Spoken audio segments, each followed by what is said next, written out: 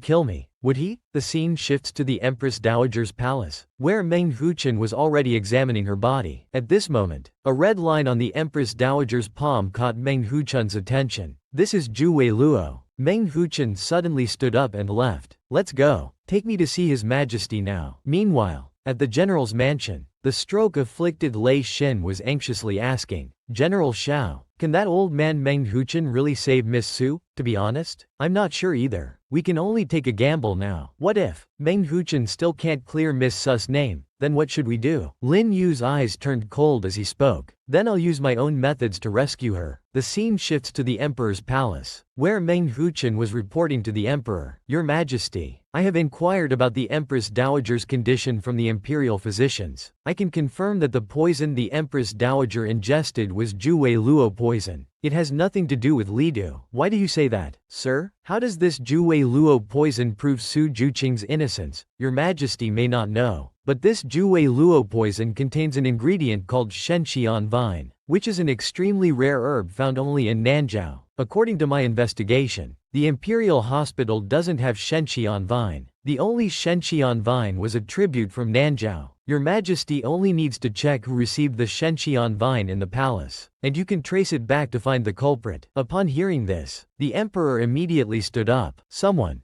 go to the storehouse and investigate this thoroughly for me right now. A short while later, a guard hurriedly came to report, Your Majesty, we have found that the Shenxian vine from the Nanzhao tribute was received by Princess Baoyang's maid. With a loud bang, the emperor slammed the table and stood up. What did you say? Baoyang's maid? How is this possible? At the same time, a group of guards had already arrived at the princess's palace. Princess Baoyang was shocked to see them. How dare you? This is my palace. What do you think you're doing? Please forgive us, Your Highness. We are only following orders. Men, search the place. As the sun was setting, in the fourth prince's mansion, Yan Yilin and the fourth prince were plotting loudly. What a pity, we were so close. Who would have thought it would all fall apart at the last moment? Indeed, who could have imagined that Lin Yu would bring in that old man Meng Huchen? It was truly unexpected. Yan Yilin smiled slightly. Who would have thought the princess would be so bold as to poison the Empress Dowager? After all, she's still of royal blood. Father still cherishes their past relationship and didn't make this public. But this time, we may have stirred up trouble prematurely. Surviving a great calamity brings good fortune. The female lead and Lin Yu have finally overcome their tribulation. After Meng Huchen discovered that Princess Baoyang was behind the Empress Dowager's poisoning, the female lead finally returned to her mother's small courtyard. When she entered, all her friends were already waiting in the room. Upon seeing her daughter, Su's mother was very concerned. Juqing, you've lost so much weight during this time. I was so worried about you. Tang Yuzhao and Lu Ying behind her were also overjoyed. Juqing, you're alright? That's wonderful. Madame Yao has been crying every day. Now we can finally reunite in peace. Mei Xiang and Tao Yu were already crying. Wah, young miss, you're finally back. The female lead was also happy to see them. These past few days, you've all worked so hard for me. Thank you all so much. Don't mention it, but speaking of which, we should be most grateful to Lord Shen and young Master Qi. They've really put in a lot of effort. Lord Shen and Ali blushed. No need for thanks. We're all family here. Hee hee. I'd say Lord Shen's words have a deeper. Accused you of treason and rebellion? I've already started investigating this matter. I believe the truth will come to light in a few days. The female lead's heart suddenly sank. The reason Lin Yu and the fourth prince fell out in this life is probably because I told Lin Yu about the fourth prince and Yan Yulan's affair. I suppose. Lin Yu, now that you've been falsely accused of treason and rebellion, His Majesty won't let you off easily. Will he? Yes, although I'm fine for now. The Lin family's military power has been taken away. What? His Majesty directly took back your military power? Lin Yu let out a cold snort. The royal family has wanted to take back the Lin family's military power for a long time. They just found an excuse this time. I don't have to enter the palace now. That's actually a good thing. But now that your military power has been taken away, what will you do in the future? Haha. Lin Yu suddenly patted the female lead's head. You don't need to worry about that. I have my own arrangements. By the way, since your master is still in the capital, there might be hope for old General Lin's illness. Lin Yu listened with a deep expression. Will Meng Huchen really save my father? What does it feel like to be proposed to by a straight man? This female lead is about to experience it. On the very night Lin Yu tore up the female lead's letter, a conspiracy was also quietly brewing in the imperial palace. At this time, in the emperor's temporary palace, songstresses were singing and dancing. The emperor, looking bored, said, "We are tired today. You may all withdraw." After the songstresses left, a eunuch brought a cup of hot tea. This old servant sees that your majesty seems distracted today. Would you like to rest? The emperor chuckled. We have finally taken back the Lin family's military power. Now we can finally be at ease. However, this time Old Four's blunder has unexpectedly resolved a matter that has been on our mind for many years. It's quite unexpected. Haha. All under heaven belongs to your majesty. This vast land is all yours, let alone the Lin family's military power. The emperor listened with a deep expression. However, the Lin boy has suffered humiliation this time. We still need to find a way to appease him. The scene shifts to the general's mansion. Lin Yu, who had just returned from secretly meeting the female lead, had just entered the gate. Feng Lianglei quickly ran up to him. General Xiao, we've sent Amo to a safe place. However, we still haven't been able to uncover Amo's true identity. In a couple of days, I'll be entering the palace. I'll have my own way to find out the truth then. Feng Liangtian also looked worried. His Majesty has summoned you to the palace. Does this mean His Majesty still doesn't trust you? General Xiao? All these years, the royal family has never trusted our Lin family. This day was bound to come sooner or later. But before that, I want to do one more thing. Lin Yu's eyes suddenly became determined. I've made up my mind. In a few days, I will send betrothal gifts. What? Betrothal gifts? Feng Lianglei was suddenly confused. Young general, are you finally making a move on Dr. Su? The next morning, Meng Huchen was enjoying a high-class massage in the Imperial Medical Institute. A court physician beside him said flatteringly, "So divine Dr. Meng is actually Dr. Su's master." Indeed, like master. Like disciple, is that so? I hope that troublesome disciple of mine hasn't caused you any difficulties here. Ah, haha. Divine Doctor is joking. Dr. Su is the apple of young General Lin's eye. How could she cause us any trouble?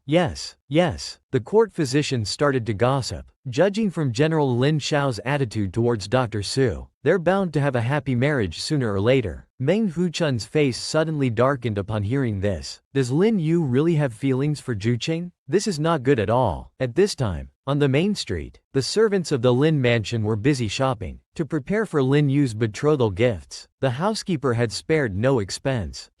I've mobilized all the servants in the mansion to wholeheartedly prepare for the young master's wedding. It really makes me so happy. The Lei family member standing nearby looked embarrassed. Although that's what they say. It seems the young general hasn't told Miss Su yet, and Miss Su hasn't agreed to marry the young master either. With a thunderous crash, the butler and Feng Liang were stunned on the spot.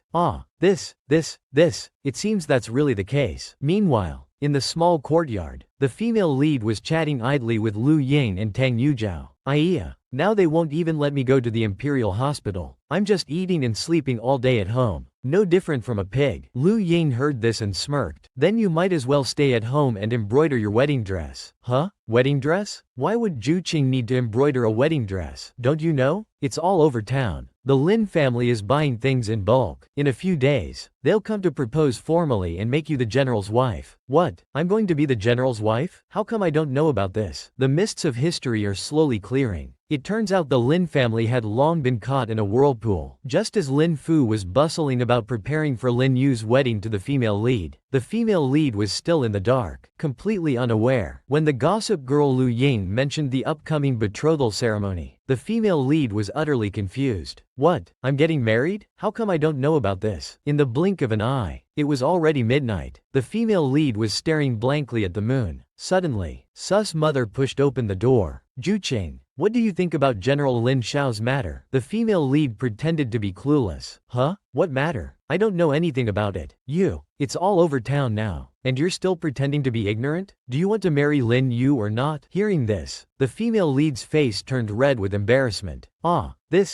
Who says I want to marry him? He hasn't even talked to me about it. Seeing this, Su's mother's eyes were full of contentment. Her heart was as clear as a mirror. Meanwhile, at the general's mansion, Meng Huchun had been waiting in the main hall for a long time. Your mansion is decorated so festively. It seems there's a joyous event approaching. Yes, Divine Dr. Meng. Our general's mansion is about to welcome a young mistress. Of course we need to decorate properly. This matter isn't even settled yet, and you're already making such a fuss. You're quite confident, aren't you? At this moment, Lin Yu suddenly walked in from outside. Butler, all of you go out first. I have something to discuss with Divine Dr. Meng. After everyone left, Lin Yu slowly patted his head. Divine Doctor, I'm afraid you didn't come today for my father's condition, did you? That's right, I came for my foolish disciple. Lin Yu, do you know that by marrying her, you're pushing her into a fire pit? Divine Dr. Meng, I know what you want to say, but since I, Lin Yu, have made up my mind to marry Juqing, I will certainly protect her. I will take back my military power, and I've already collected evidence of the fourth prince's rebellion. This time, nothing will go wrong. Hearing this, Meng Huchun sighed lightly. Lin Yu, do you really think it's the fourth prince who wants to deal with your Lin family? With a thunderous shock, Lin Yu's heart trembled. What did you say? What do you mean by that? Lin Yu, do you know that the current emperor had an elder brother called Crown Prince Hongqin? I know about that. Back then, Crown Prince Hongqin was virtuous, accomplished in both civil and military affairs, and deeply loved by the people. He was supposed to be the heir to the throne, but later, when Changwu County was ravaged by floods, Crown Prince Hongqin led people to control the waters but unfortunately fell into the flood and perished. The crown princess couldn't bear the blow and jumped into a well with the young prince. After that, the second prince became the current emperor, but that was many years ago. What does it have to do with our Lin family? Sigh. Back when I was working at the Imperial Hospital, I was quite close to your father. He once told me personally that he was investigating the truth behind Crown Prince Hongqin's drowning. What? Why was my father investigating Crown Prince Hongqin's matter? Hearing this, Meng Huchun sighed lightly. Back then, your father said there was something suspicious about Crown Prince Hongqin's drowning. He insisted on uncovering the truth. Later, your father got into trouble. Now do you understand? The one who wants to deal with your Lin family was never the fourth prince. Hearing this, Lin Yu's heart sank. So our Lin family has long been caught in the vortex. Love has always been full of regrets. Good dreams end when one wakes from intoxication. Is the love between the female lead and Lin Yu about to come to an end? Just as Lin Yu was enthusiastically preparing to marry the female lead, Meng Huchun's words made his heart grow cold. It turns out the one who really wants to deal with the Lin family is the current emperor. And the Lin family has long been caught in a political whirlpool. Divine Dr. Meng, what you just said means that when Crown Prince Hongxian met with misfortune, there was actually a hidden story. The current emperor usurped the throne? Hearing this, Meng Huchun shuddered. No,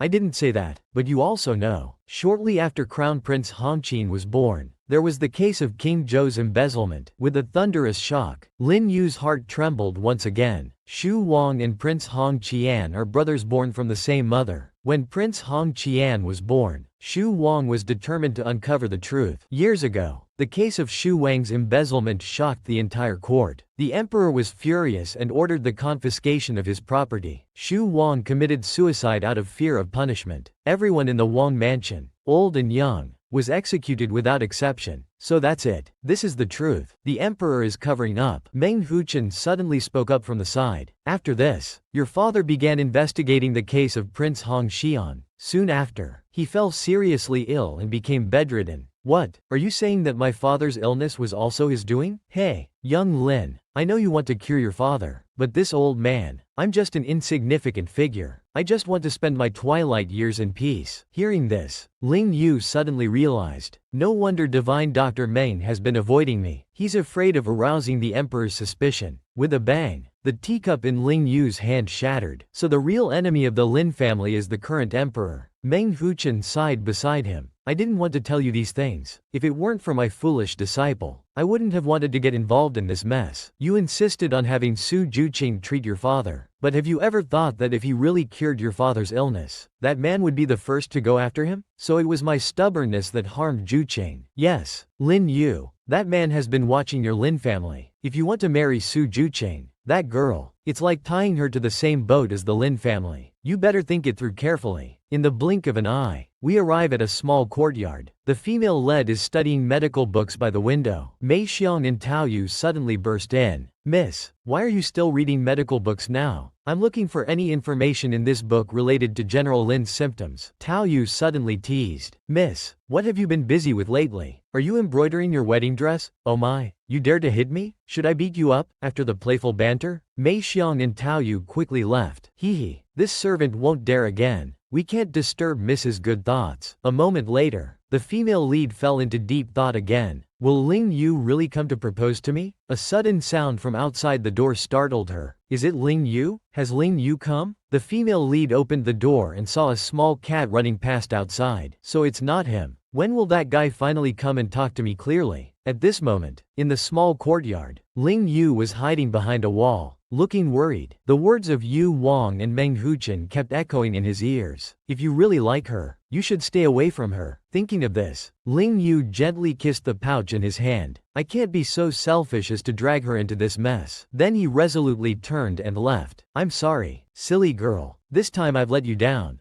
Dumplings are the best food. Sisters-in-law are the most beautiful. Lin Yu's move to steal love is truly applause-worthy. This young General Lin Yu, after learning that the Lin family had long been in a political crisis, in order to keep his beloved Su Juqing away from trouble, he ruthlessly cut off all contact with the female lead. Meanwhile, in the fourth prince's mansion, Yan Yulan looked at the fourth prince with concern. Is your highness still troubled by General Lin Xiao's matter? Yes, we still can't find the whereabouts of the crown prince's son. I'm also gradually losing control over Lin Yu. Yan Yulan embraced the fourth prince, but General Lin Xiao has already been stripped of his military power. For your highness, he is no longer of use. At the upcoming palace banquet, Father Emperor will surely ask Lin Yu what he wants to compensate him. If Lin Yu takes the opportunity to ask for his military power back, what should we do then? My innocent fourth prince, not all men have grand ambitions like your highness. As the saying goes, even heroes can't resist beautiful women. In my opinion, Lin Yu simply wants Su Juqing.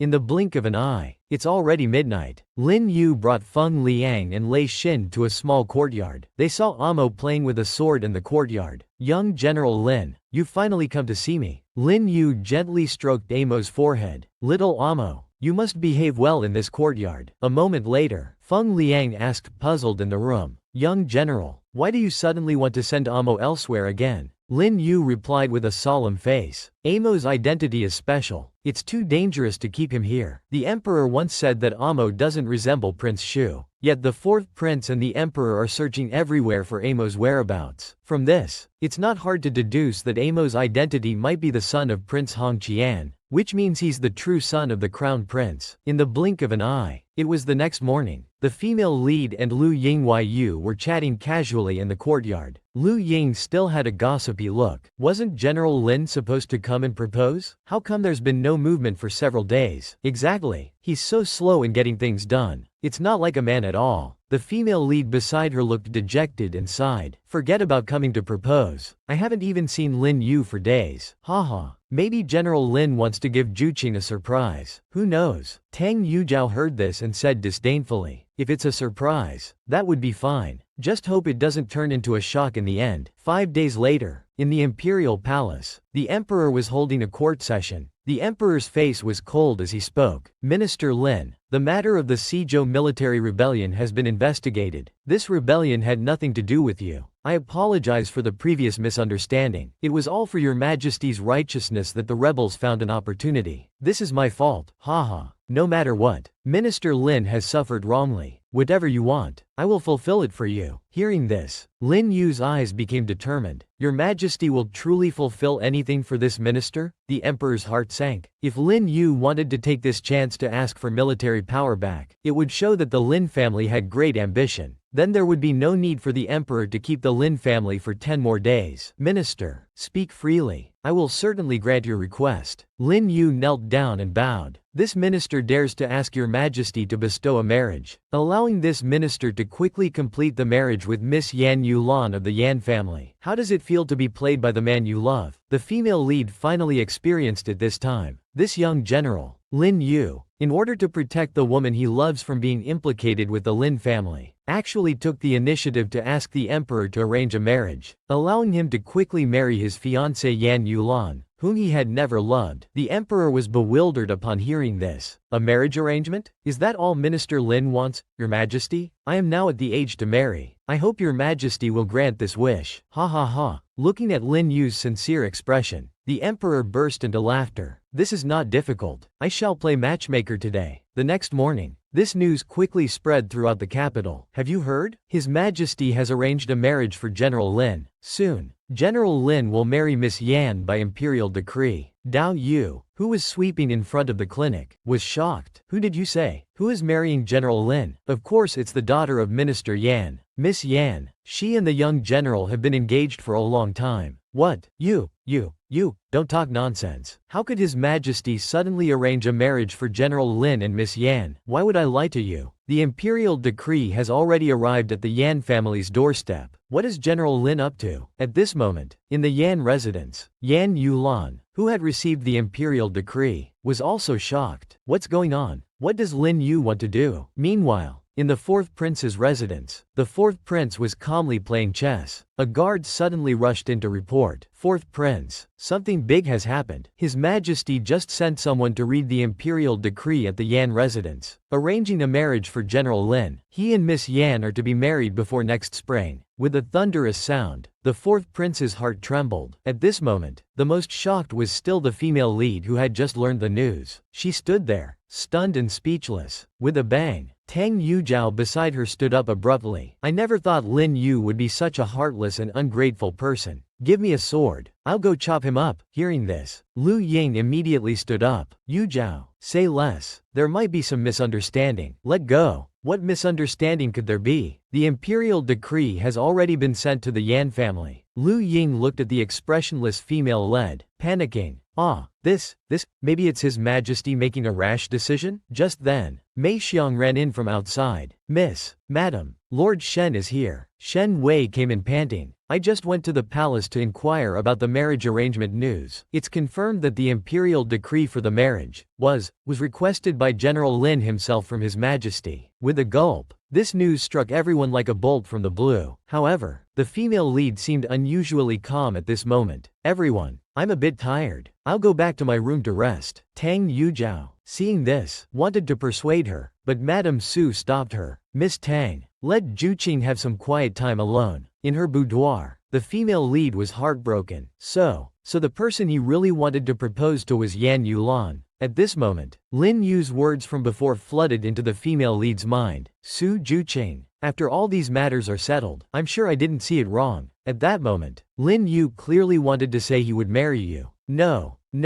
The female lead suddenly stood up angrily. I can't just leave it unclear like this. Forget it. I'll go find him now and ask him face to face. Meanwhile, at the general's mansion, Lin Yu was standing alone by the window. The butler hurriedly came forward and said, "Young master, Miss Su is here." Lin Yu calmly replied, "Let her in." What's it like to be harshly scolded by the man you love for being presumptuous? The female lead now knows what it means to feel utterly hopeless. This female lead, full of expectations, was waiting for her beloved Lin Yu to come and propose, to offer betrothal gifts. Instead, she ended up receiving news of Lin Yu and Yan Yilan's imperial marriage decree. Filled with grief and anger, the female lead decided to go to the general's mansion to find out the truth. But when she arrived at the general's mansion, the female lead became hesitant. This visit might truly end any connection between her and Lin Yu. As she entered the general's mansion, Feng Liang and Lei Xin, full of guilt, hurriedly came to receive her. The female lead's eyes were filled with desolation. "Please, both of you, leave first. I have something to discuss with General Lin Xiao." After everyone left, the female lead slowly spoke. "Lin Yu, did you ask the emperor for Yan Yulan's hand in marriage?" "That's right. The emperor has decreed my marriage to Yan Yulan. I actively requested it from His Majesty." "Why? Give me a reason. Do you have some difficulty?" Lin Yu responded coldly. "No, I'm also at the age to marry. Asking the emperor for a marriage decree isn't a big deal." With a swoosh, the female lead could no longer suppress her emotions. "Lin Yu, do you think I'll believe what you're saying? You were clearly wary of Yan Yilan before. How could you suddenly ask for an imperial marriage decree? What exactly happened?" With a slap, Lin Yu abruptly pushed away the female lead's hands. "Su Juqing, stop being so presumptuous. Yan Yulan is my fiancé. What right do you have to question me?" With a thunderous boom,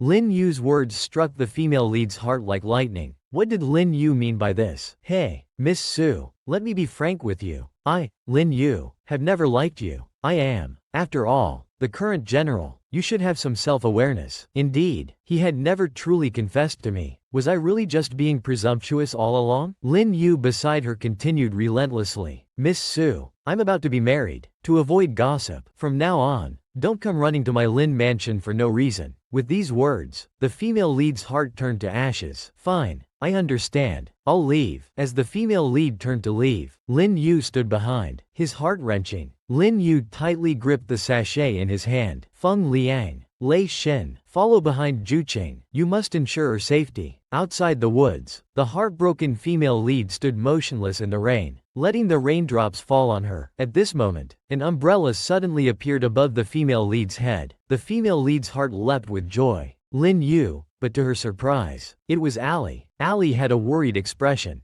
"Dr. Su, are you alright, Ali? Why are you here?"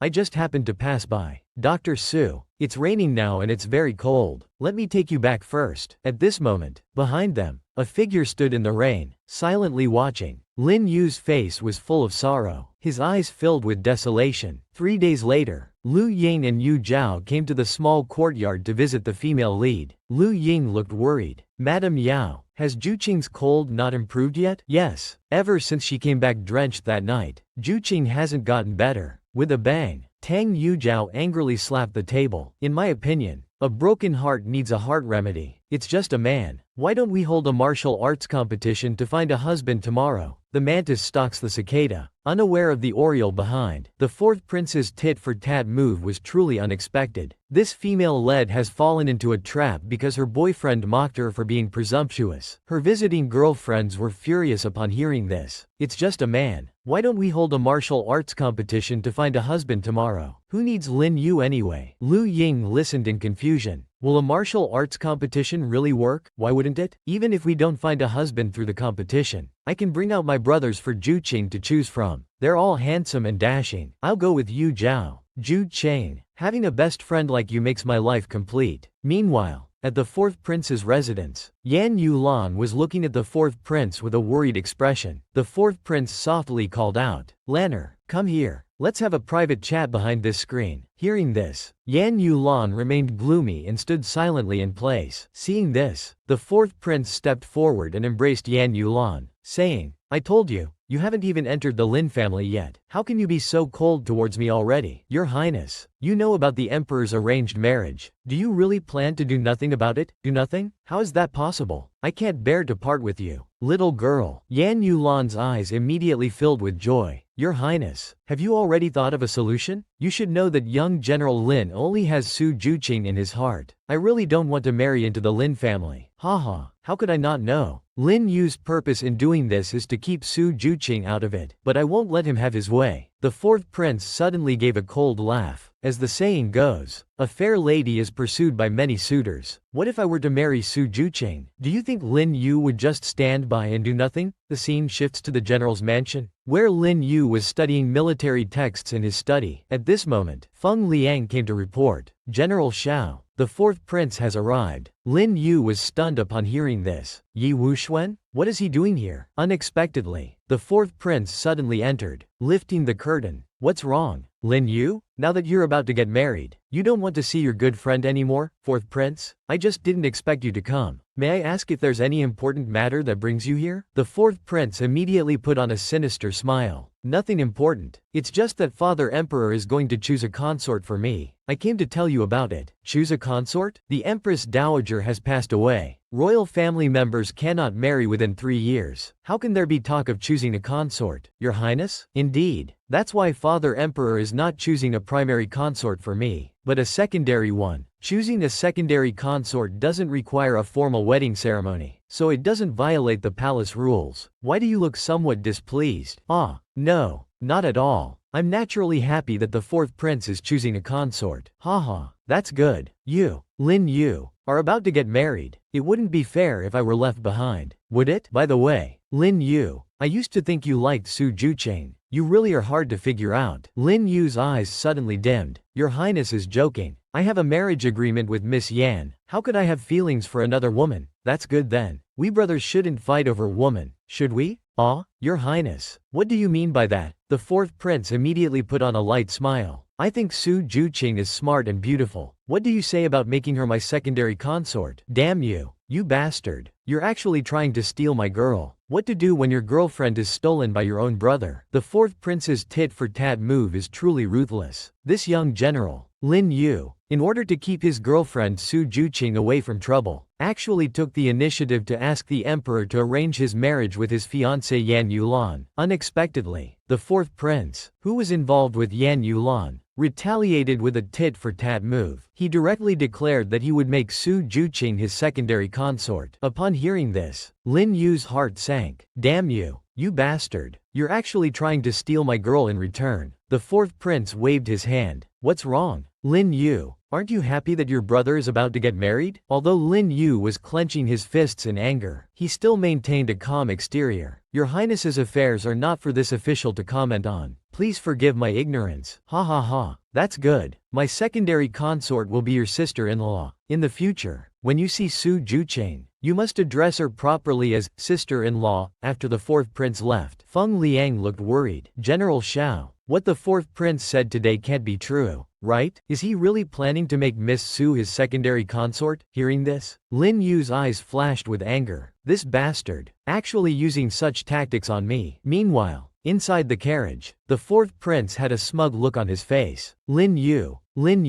I really want to see how you're going to keep pretending now. The scene shifts to the princess's palace. With a bang, the confined Princess Baoyang was now in a rage. Someone come quickly. You bunch of dog slaves. Let me out at once. But the guards outside were puzzled. The emperor is truly kind-hearted. Princess Baoyang committed such a grave sin, yet she's only confined to the temporary palace. 3 days have passed in the blink of an eye. Now, in the small courtyard, the female lead looks surprised, saying, "The empress suddenly wants me to enter the palace?" Yes, someone from the palace suddenly came, saying you need to go there. We don't know what it's about. Mei Xiang, standing nearby, also looks worried. Why don't we ask Lord Shen to go to the palace and find out first? Unexpectedly, Su's mother suddenly blushes and says, "What are you saying? How can you always trouble him?" Seeing this, the female lead quickly comforts her. It's alright. Mother probably has some unfinished business at the Imperial Hospital. I'll return after handling the matter in the palace. Although she says this, the female lead can't help but feel worried. At this critical moment, summoning me to the palace can't be for anything good. In the blink of an eye, she arrives at the inner palace. The empress and the fourth prince have been waiting for a long time. The female lead slowly bows. Ming and Su Juqing greet the empress and the fourth prince. The empress slowly speaks. This Su Juqing, although good-looking, has a low status. I'm afraid she's not qualified to be the fourth prince's concubine. With a thunderous shock, the female lead's heart trembles. Concubine? What exactly does this fourth prince want to do? Haha.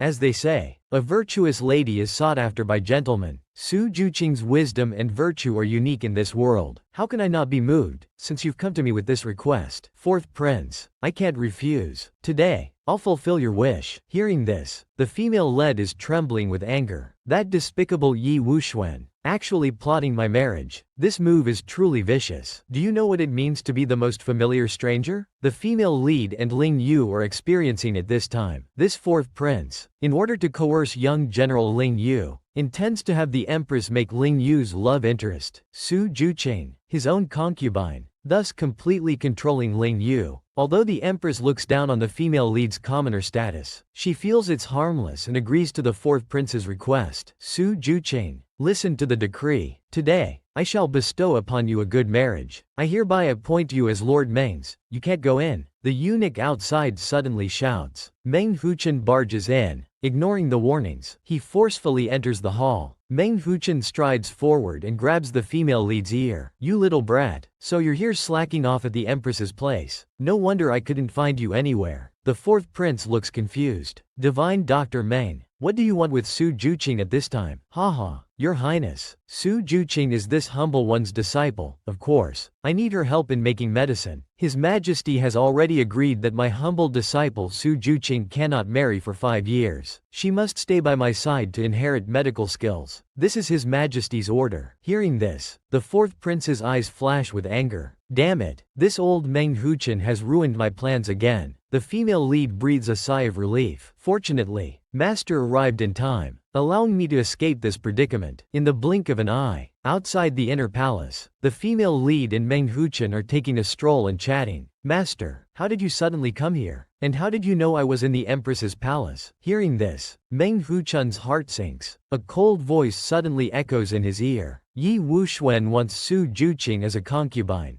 Divine Dr. Meng, do you want to see her being used by Yi Wuxuan if you're unwilling to let Juqing get involved in the Lin family's troubles? Aw, you troublesome disciple, always causing problems for your master. I need to return to the Imperial Hospital soon. You can leave the palace on your own. After speaking, Meng Huchen turns and leaves. The female lead behind him looks puzzled. Master seems to be hiding something from me. Never mind, I should go home first. Mother must be very worried. As she turns around, the female lead suddenly stops. She sees Lin Yu gracefully approaching from behind. As their eyes meet, past emotions surge. The female lead and Lin Yu are momentarily stunned, a barely noticeable tenderness flashing in their eyes. In an instant, Lin Yu's gaze becomes dim, seemingly trying hard to avoid the female lead's reluctant gaze. Then she walks past the female lead without any hesitation. At this moment, they have become the most familiar strangers in this world. In the blink of an eye, it's already midnight. The female lead is leaning on the windowsill, lost in thought. I wonder what Lin Yu came to the palace for today. although she said a few days ago that to avoid gossip, I shouldn't go to the general's mansion to find her anymore. Her sudden cold words still make me feel something is amiss. Could it be that Lin Yu is intentionally pushing me away? Meanwhile, at the general's mansion, Lin Yu is also standing still, lost in a daze. Feng Liang suddenly comes forward to embrace General Xiao. I've secretly sent Fenggan to Miss Su's doorstep. Alright, I understand. Men in love are really strange. They clearly care about someone, yet still pretend to be so cold. By the way, General Xiao, what exactly did His Majesty summon you to the palace for today? Lin Yu frowned upon hearing this. Princess Baoyang's marriage alliance has already been put on the agenda. What? Isn't Princess Baoyang the one who harmed the Empress Dowager? How can they still let her go for a marriage alliance? Have you ever seen such an unreasonable woman? After personally poisoning her grandmother, she still has the audacity to say such things. This young General Lin Yu was imprisoned after being falsely accused of treason by the fourth prince. The emperor seized the opportunity to take control of the Lin family's military power. Although stripped of military power, Lin Yu was still summoned to the palace multiple times. Feng Liang, seeing this, asked with confusion, General Xiao, if the emperor is so wary of the Lin family, why does he keep summoning you to the palace? Do you know that Princess Baoyang's marriage alliance has already been put on the agenda? What? Isn't Princess Baoyang the one who harmed the Empress Dowager? Why would the emperor still let her go for a marriage alliance? Lin Yu smiled coldly upon hearing this. It seems His Majesty is truly afraid of Yan's military forces. Meanwhile, in the princess's palace, Princess Baoyang was in a rage. Why?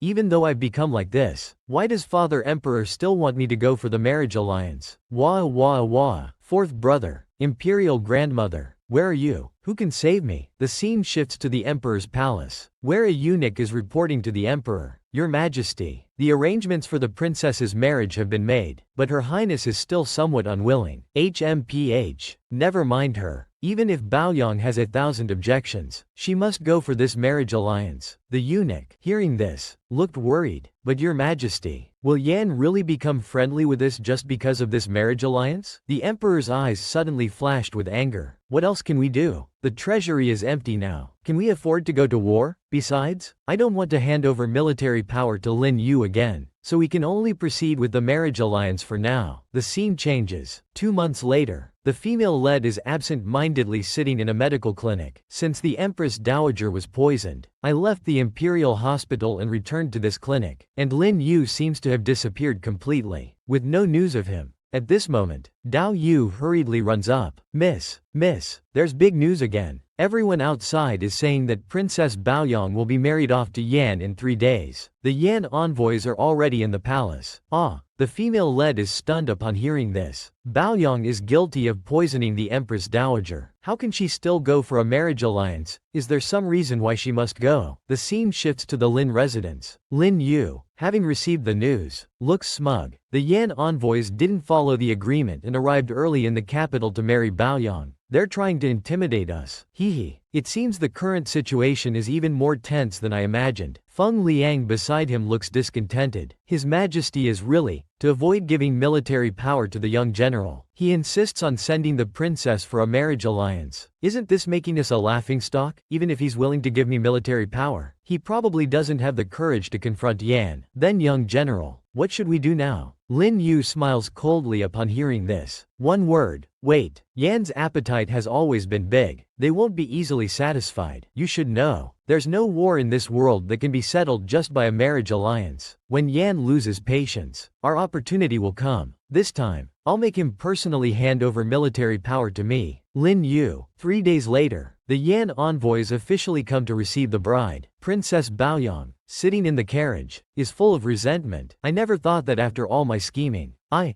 Baoyang, would end up in a marriage alliance. Crown Prince of Yan, I, Baoyang, swear I will kill you. Heaven's vengeance may be avoided, but self-inflicted retribution cannot be escaped. This Princess Baoyang's extreme actions are truly astounding. This Princess Baoyang, arrogant and domineering by nature, actually poisoned her own imperial grandmother to avoid being married off to Yan. Unexpectedly, the current emperor is weak and incompetent. Greatly fearing Yan's military forces, he can only choose to continue marrying Baoyang off to Yan. Sitting in the bridal sedan, Baoyang is full of resentment. I never thought that after all my scheming, I still couldn't escape the fate of a marriage alliance. Crown Prince of Yan, this is all your fault. Baoyang, will definitely kill you. 2 months later, in the Yan Imperial Palace, the Crown Prince of Yan is embracing beauties on both sides, with the woman in his arms being tender and affectionate. Baoyang, seeing this, flashes a murderous look. Damn this bastard. He doesn't take me. The noble Princess Baoyang, seriously at all. It wasn't until I arrived in Yan after the political marriage that I realized the Crown Prince of Yan was lustful. He didn't treat me as a crown princess at all. Moreover, he insulted me at will in front of the servants. It was absolutely infuriating. Watching the Crown Prince of Yan flirt with the beauty in his arms, Baoyang could no longer endure it. Your Highness, it's the death anniversary of your concubine. I'm feeling unwell, so I'll return to the palace to rest. Before the Crown Prince of Yan could respond, Baoyang had already turned and left. The beauty beside him looked aggrieved. Your Highness, the Crown Princess doesn't seem very happy. Hearing this, the Crown Prince's eyes flashed with anger. Damn it, just a princess from a political marriage. She dares to show attitude to me. The Crown Prince. Bang. Back in her palace, Princess Baoyang exploded with rage. Outrageous. Absolutely outrageous. The noble Princess Baoyang, had to suffer such humiliation in this barbaric land. Unexpectedly, the Crown Prince of Yan suddenly pushed open the door. Who do you think you're showing attitude to? You still think you're a high and mighty princess? Hearing this, Baoyang rolled her eyes, her face full of disdain. Mind your own business. Slap. A loud noise as a heavy hand fell. You bitch. You dare to show attitude to me? I'm talking to you. Shocked by the slap,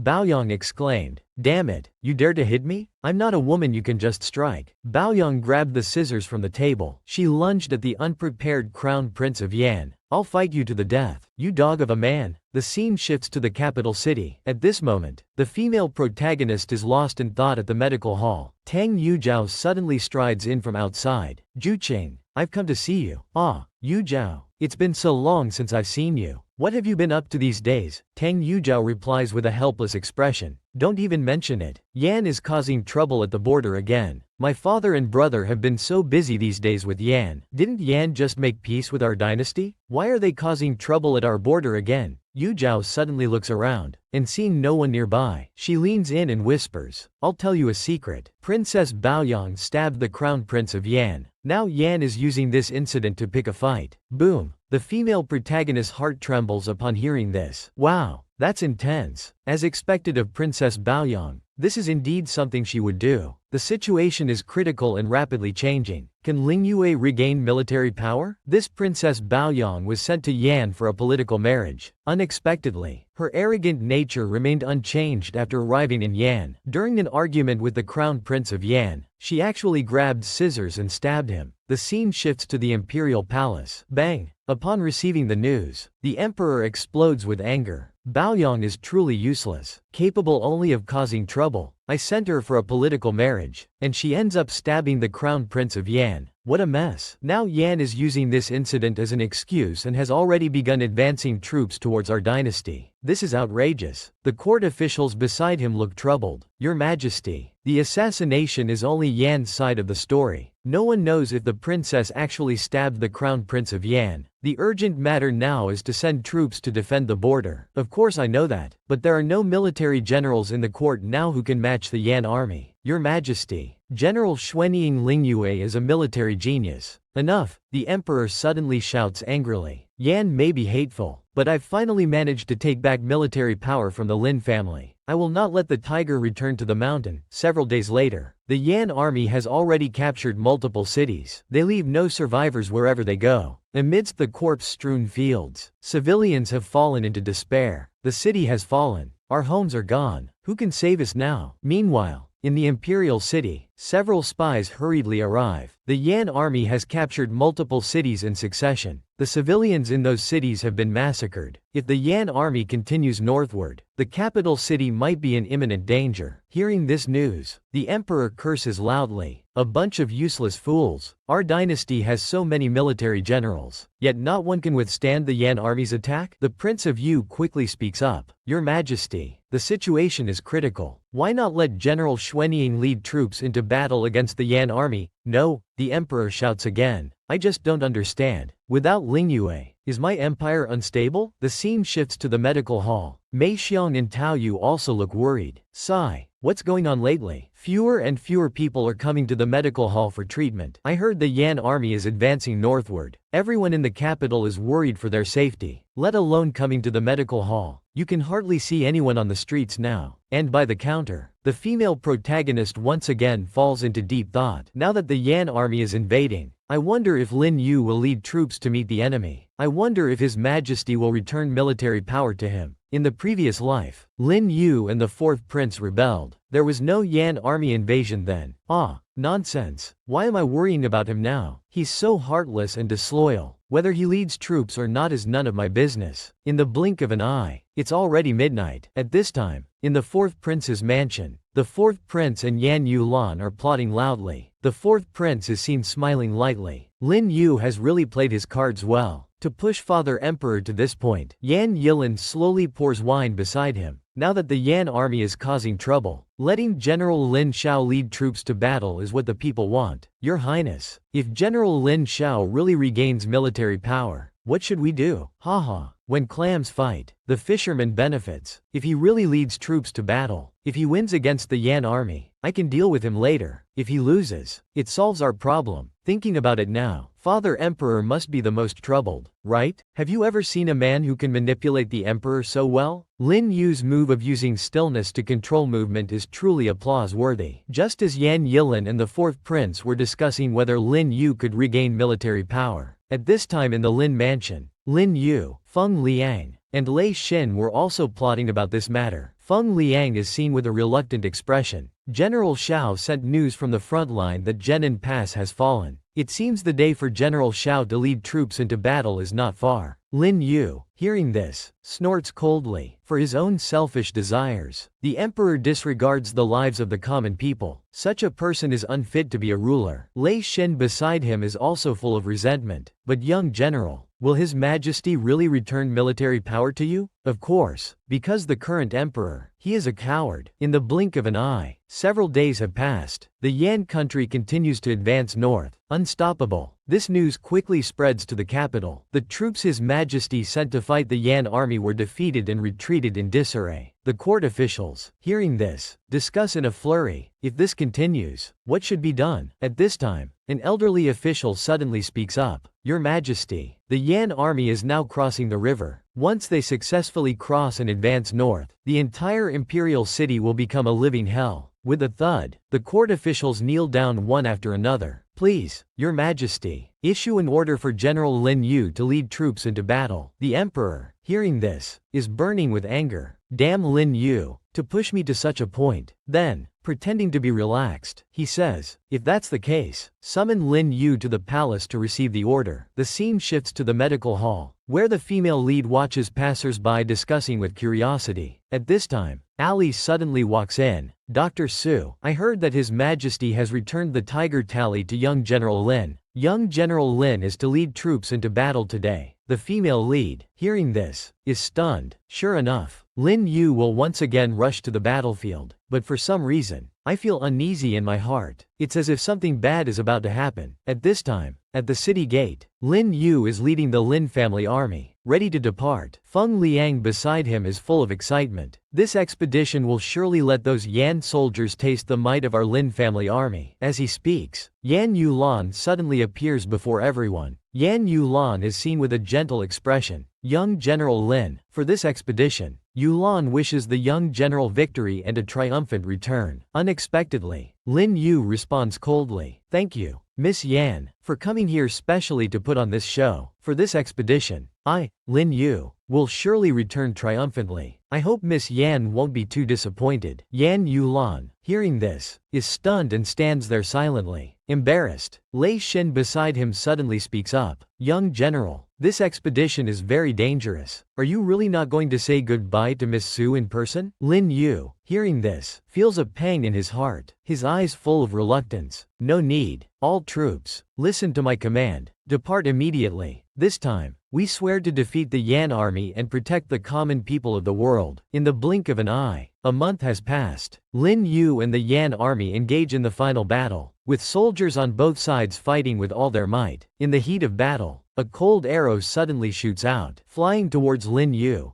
With a whoosh, the flying sword pierces Lin Yu's heart. A great general thus falls. No, Lin Yu. With a scream, the female lead suddenly wakes from her dream, her eyes already full of tears. It was just a dream. I'm really worried. Will Lin Yu repeat the same fate as in the previous life? Have you ever seen such an impulsive female lead? To see her beloved, she even disguises herself as a man and rushes to the battlefield. This young General Lin Yu has been ordered to lead troops into battle to resist the Yan invasion. The female lead couldn't sleep all night because of this. Her heart was filled with unease. In the blink of an eye, it was the next morning. At this time, in the medical clinic, the female lead suddenly exclaimed, "Yu Zhao, what did you say? You want to sneak onto the battlefield?" Tang Yu Zhao quickly covered the female lead's mouth. "Zhu Chang, lower your voice. Others can't know about this." "But Yu Zhao, how could your father and brother agree to let you go to the battlefield? This is a matter of life and death." "HMPH, although I'm a woman, I'm braver than ordinary men. If my father and brother don't agree, I'll just secretly follow the troops. Hee, that's all I have to say. I came here to say goodbye to you. Bye-bye." With a whoosh, the female lead grabbed Tang Yu Zhao's sleeve. The female lead's eyes were determined. "Yu Zhao, listen to me. I want to go with you too." "Aha, what are you saying? You don't know martial arts. It's very dangerous for you on the battlefield." "Hee, but I know medicine.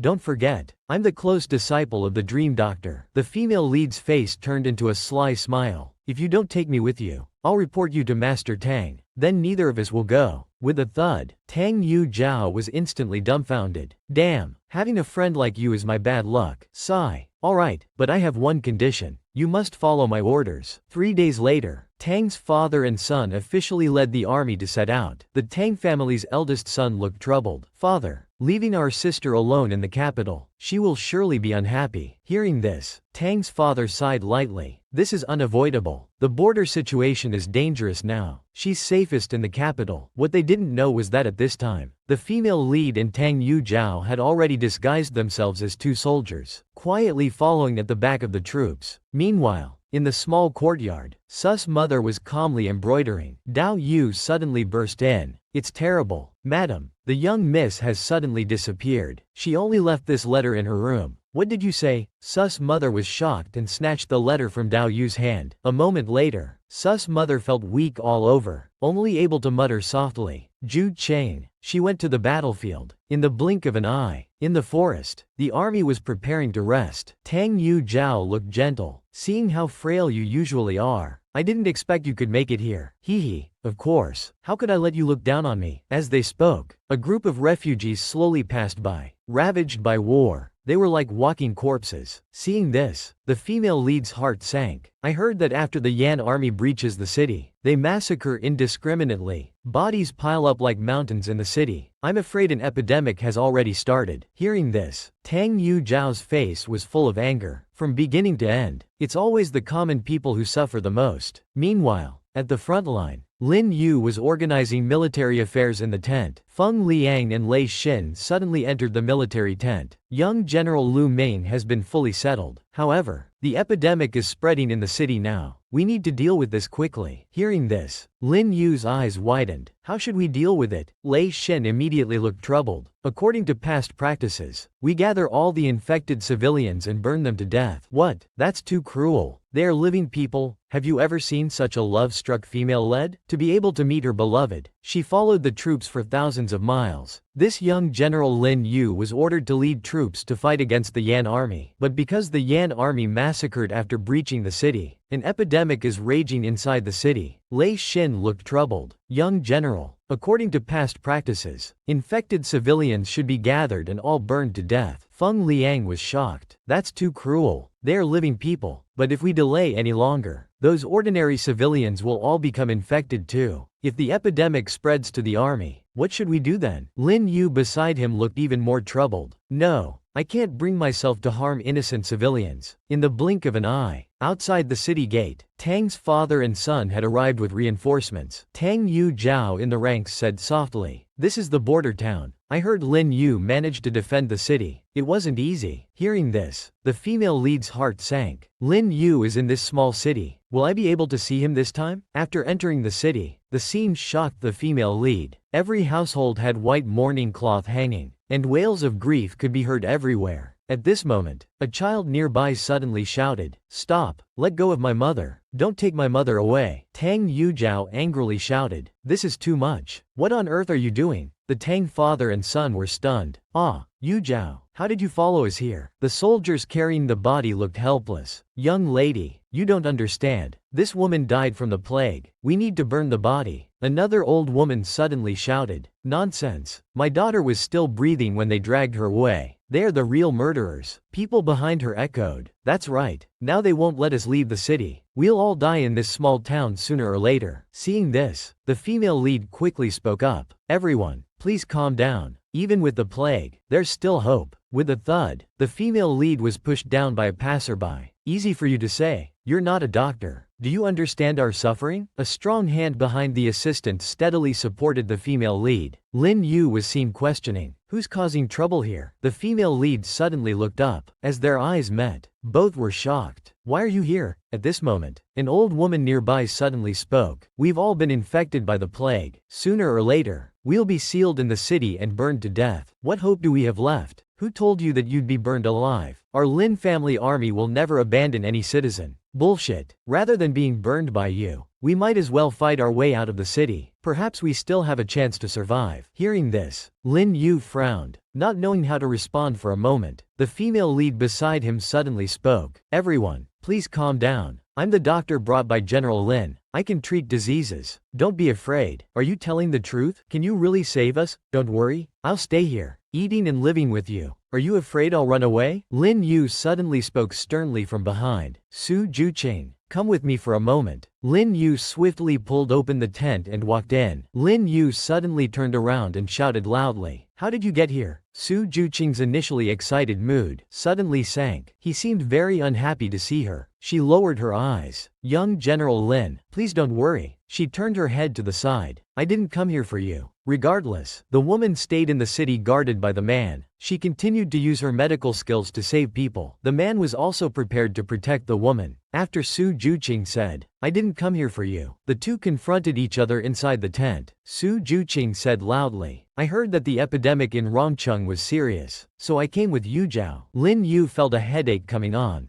"Go back. This is not a place you should be." "Why not? Just as you're a military officer coming to the battlefield to protect the country. I'm a doctor. Wherever there are patients, that's where I should be." Su Juqing replied firmly, "I won't leave. I will cure them." Lin Yu angrily shouted, "Do you know how dangerous the battlefield is?" Su Juqing looked at him seriously. "I'm not afraid of danger." After saying this, she left the tent, leaving Lin Yu standing alone inside. Lin Yu had no idea how to handle Su Juqing. He could only shake his head. This temper. After leaving the tent, Su Juqing turned back and said angrily, "The first thing he says when he sees me is to send me away. What kind of person is he?" On the other side, Mr. Tang was so angry that he took out his paddle. "Since you've snuck into the team and followed us here, you naughty girl, do you know you're wrong?" Tang Yujiao shouted loudly. "I was wrong, but I'll dare to do it again next time." Mr. Tang wanted to rush over with the paddle but was pulled back by Tang's brother. Tang Yujiao still looked defiant. "Why can't I lead troops and fight just because I'm a woman? I can also go to battle and kill enemies." Mr. Tang was still angry at this point. "It's bad enough that you're causing trouble, but you've also led Miss Su astray." He could only swallow his grievances. "Don't worry, Juqing is not some delicate young lady." Tang Yujiao had confidence in Su Juqing's medical skills. "She will definitely cure the people here." The next day, as soon as Lin Yu walked out of the tent, he asked what Su Juqing was doing. Feng Yang scratched his head awkwardly. "Miss Su, General, please come with me." The busy Su Juqing was making medicine again, giving injections to patients. Extremely busy. A child tugged at her and asked, "Sister Su, will my mother really get better?" Su Juqing smiled gently at him. "Don't worry, I'm the disciple of a miracle doctor." Feng Liang, accompanied by Lin Yu, watched Su Juqing treating patients from afar. Feng Liang said softly, Miss Su has been brewing medicine and giving injections for these common people since early this morning. I couldn't stop her. Lin Yu stared in Su Juqing's direction, watching Su Juqing taking care of others. He remained silent. At this moment, Su Juqing turned her head and noticed Lin Yu leaving. Did he come to see me? On the way back, Lin Yu said to Feng Liang. We don't have much time left. Feng Liang immediately asked. General Xiao means, Lin Yu coldly said. The Yan army is likely to make a move again soon. Lei Xin suddenly came to report. Young general, the scout has reported. The Yan army has been restless these days. They might attack the city again. Lin Yu's hair was blown by the wind. This time the Yan army has mobilized 100,000 troops. Wrong city is in danger. Lei Xin replied. Fortunately, Miss Su has controlled the epidemic in the city. From tomorrow, civilians can move to the south. Lin Yu lowered his head silently. Yes, thanks to her. No matter how much a man tries to hide his feelings, love still leaks from his eyes. When the woman learned that the man had arranged for someone to protect her all the way, she decided to return to the battlefield. Back to the man's side, Su Juqing was still busy treating patients late at night, but what she didn't notice was that in the deep forest, Lin Yu was staring at her with a complex expression. Who knows what he was thinking? Can't bear to part? Tang Yujiao appeared behind her with an annoyed look. Beautiful, smart, hardworking, kind-hearted, not afraid to come to the border, and can treat illnesses. She's no less than a fairy. Tang Yujiao made no effort to hide her admiration for Su Juqing. She turned to Lin Yu and said, You're not regretting it, are you? Don't harm Juqing. Lin Yu didn't respond, but only asked her for one thing. Miss Tang, there's something I'd like to ask for your help. What is it? Lin Yu said with a shy face. The Yan army is moving south. I've already given the order. The civilians in the city need to be moved. Old General Tang has ordered you to be in charge of escorting the civilians. He knew that Tang Fu didn't want him on the battlefield. But so what? Lin Yu looked at Su Juqing in the distance. I want to ask you to protect her well. Tang Yujiao was very curious. I can't figure out if you have feelings for Juqing or not. I just don't understand. Lin Yu lowered his eyes. You don't need to understand. As long as she's safe, that's enough. 5 days later, the civilians of Rong City were evacuating in an orderly manner. Tang Yujiao pulled the reluctant Su Juqing. What are you waiting for? It's time to leave. At noon, everyone was resting in the forest. Su Juqing asked, I thought you were going to stay in Rong City. Tang Yujiao said with some dissatisfaction. They say the Yan army has 100,000 troops this time. My father was worried about my safety and wouldn't let me stay. She sighed. Besides, I promised that Lin guy to protect you well. I can't go back on my word. Su Juqing said in surprise. He asked you to protect me? Tang Yujiao looked confused. Yes, watching you secretly in the middle of the night, like a little wife. Hearing this, Su Juqing fell silent. Suddenly, Su Juqing stood up. Tang Yujiao looked at her strangely. What's wrong? Su Juqing looked at her determinedly. I'm not leaving. I want to go back. Are you crazy? You want to go back now? Although Su Juqing argued, I know I can't help much, but I can treat those injured soldiers. But in reality, she recalled the dream where Lin Yu was half kneeling on the ground after being hit by a heavy sword. I can't let him face danger alone. She held Tang Yujiao's hand. Yujiao, let me go back. Tang Yujiao struggled for a moment. Then she gripped Su Juqing's hand back. I'll go back with you. You, Su Juqing, suddenly found yourself at a loss for words. Tang Yujiao then said, I came here to fight and kill enemies on the battlefield. What's the point of going back now? He suddenly stared at Su Juqing and said, Besides, I've been entrusted to protect you. After being tense for so long, the two finally laughed with relief. On the city walls of Rong City, old General Tang said, The Yan army is here. In the distance, the dust kicked up by horses' hooves obscured the sky. The Yan Crown Prince led an army of 100,000 men advancing in formation. He was seen drawing his curved sword and shouting. The man leading the attack brought his troops onto the battlefield. Swords and blades are blind. Misfortune struck first. The man was hit in the shoulder by a hidden arrow. He was rescued and treated by a woman who rushed over. As the Cold War horn sounded, the war officially revealed its gruesome face. Lin Yu led his soldiers in bravely resisting the Yan army's attack. He led his troops in giving as good as they got in the enemy formation. The Yan Crown Prince pointed at Lin Yu and shouted, That's the enemy commander. Capture him and receive 1,000 taels of gold. Seeing the Yan soldiers surrounding him, the Yan Crown Prince and Lei Xin were already locked in combat, curved sword clashing with long spear. Seeing Lei Xin in trouble, A Yan soldier rushed up from behind with a raised sword. Lin Yu saw this from behind and shouted, "Watch out!" He rode forward on horseback and with an upward stroke knocked away the weapon of the ambushing soldier. He saved Lei Shen. At this moment, the Yan crown prince saw that Lin Yu's back was wide open. A Yan soldier drew his bow and fired an arrow. An arrow pierced through Lin Yu's shoulder. Lei Shen and Feng Liang shouted in unison, "General Xiao!" Lin Yu was seen swinging his sword and cutting off the arrowhead directly. He clutched his wound, breathing heavily. Ignoring the continuous seeping of fluid from the wound, it flowed down his fingers. At nightfall, both sides withdrew their troops back to the city. There was constant movement in and out of Lin Yu's tent. The military doctor anxiously said, "I've removed the arrow feathers, but General Xiao missed the timing to pull out the arrow. The wound is too close to the heart chamber." Feng Liang, in his anger, grabbed the doctor's collar. "Is this what a military doctor should be saying?" Suddenly, a voice called out, "Feng Liang." Su Juqing and Tang Yujiao finally appeared. She somewhat anxiously asked, "Is Lin Yu injured?" Feng Liang saw them and said decisively, "There's still hope. Miss Su, you've come at the right time.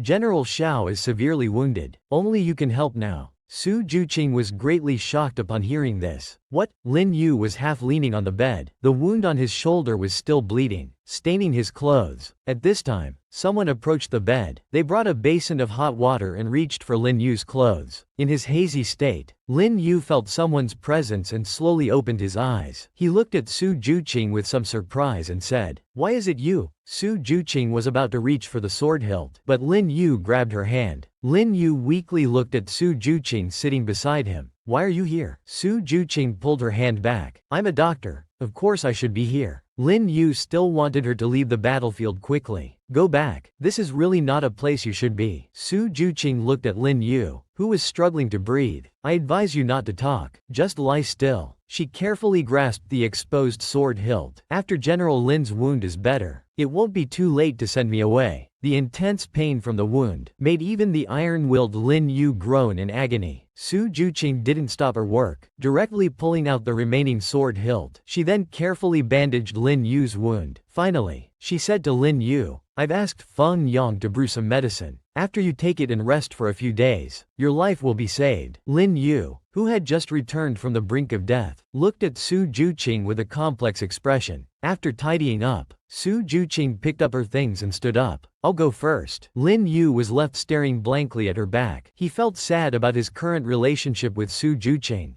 After leaving, Su Juqing was surrounded by people. Feng Liang asked coldly, "Miss Su, how is General Xiao?" Su Juqing replied rudely, "He won't die. True love cannot be hindered. Even the malice of the most powerful person in the world cannot stop two people from being truly sincere to each other." Several days later, Lin Yu was finally able to walk after his serious injury. Feng Liang happily brought the medicine. He helped Lin Yu sit down slowly. Miss Su's medical skills are indeed excellent. In just a few days, General Xiao's complexion has improved greatly. Lin Yu was about to drink it all at once. He looked up and asked, "Where's Su Juqing?" Suddenly, Tang Yujiao lifted the curtain and came in shouting, "Not good. Juqing is missing." Lin Yu was shocked. "How can she be missing?" Tang Yujiao said nervously. "Early this morning, Juqing said she was going for a walk nearby. She hasn't returned yet. I sent people to look for her but couldn't find her." Feng Liang also worried. "There have been Yan army spies in the area recently." Tang Yujiao immediately became nervous. "Oh no. Could Juqing have been captured by the Yan army?" Lin Yu slammed the table and tried to stand up shakily. "I'll go find her." Feng Liang immediately came up and held his hand. "General Xiao, your injury hasn't healed yet. How can you go out?" Tang Yujiao also said. "That's right. I'll go look. Maybe Juqing is lucky and didn't encounter the Yan army." Lin Yu pushed Feng Liang away. "Let go." He took up his sword with his uninjured right hand. "I can't let her be in danger again." Feng Liang shouted behind him. "This will cost you your life." "General Xiao, are you willing to risk your life for Miss Su's safety?" Lin Yu said without hesitation. "That's right." As he spoke, he lifted the tent curtain with one hand. The rising sunlight shone on Lin Yu's face, but his footsteps stopped immediately after stepping out. It was Su Juqing outside, looking at him with gratification. She was heard saying softly, "Really?" Lin Yu looked at Su Juqing with embarrassment, while Su Juqing was smiling at him. Even Lin Yu, as slow as he was, realized what was happening. He turned to look at the two people in the tent. Feng Liang and Tang Yujiao immediately averted their gaze. Su Juqing stepped forward and called softly, "Lin Yu, let's talk." At this moment, Lin Yu didn't know how to face her, unsure whether to tell Su Juqing everything. At this time, Feng Liang pulled Tang Yujiao and quickly left. "You talk, we won't disturb you." Su Juqing crossed her arms and said to Lin Yu, "Speak, since you're willing to risk your life for me. Why did you want to send me away?" The stubborn Lin Yu still didn't want to speak, unwilling to let Su Juqing get involved in this mess. Su Juqing smiled lightly. "You won't say? Then I'll investigate myself. I'll ask everyone. I'll find out eventually." Lin Yu was startled and immediately turned to say, "No." Su Juqing immediately retorted, "Then why don't you say anything?" After learning the whole truth, Su Juqing was also shocked. Half of Lin Yu's face was hidden in the shadow of the sunlight. "Now you know why I distanced myself from you." With a bang, Su Juqing collapsed on the table, startling Lin Yu. She rushed forward, pointing at Lin Yu and shouting, "So, that's why you proposed to marry Yan Yilin? Absurd. You thought this could protect me? Even I can see through it. How could His Majesty not?" Lin Yu was scolded and mumbled, "I can't implicate you." Su Juqing turned her head to one side.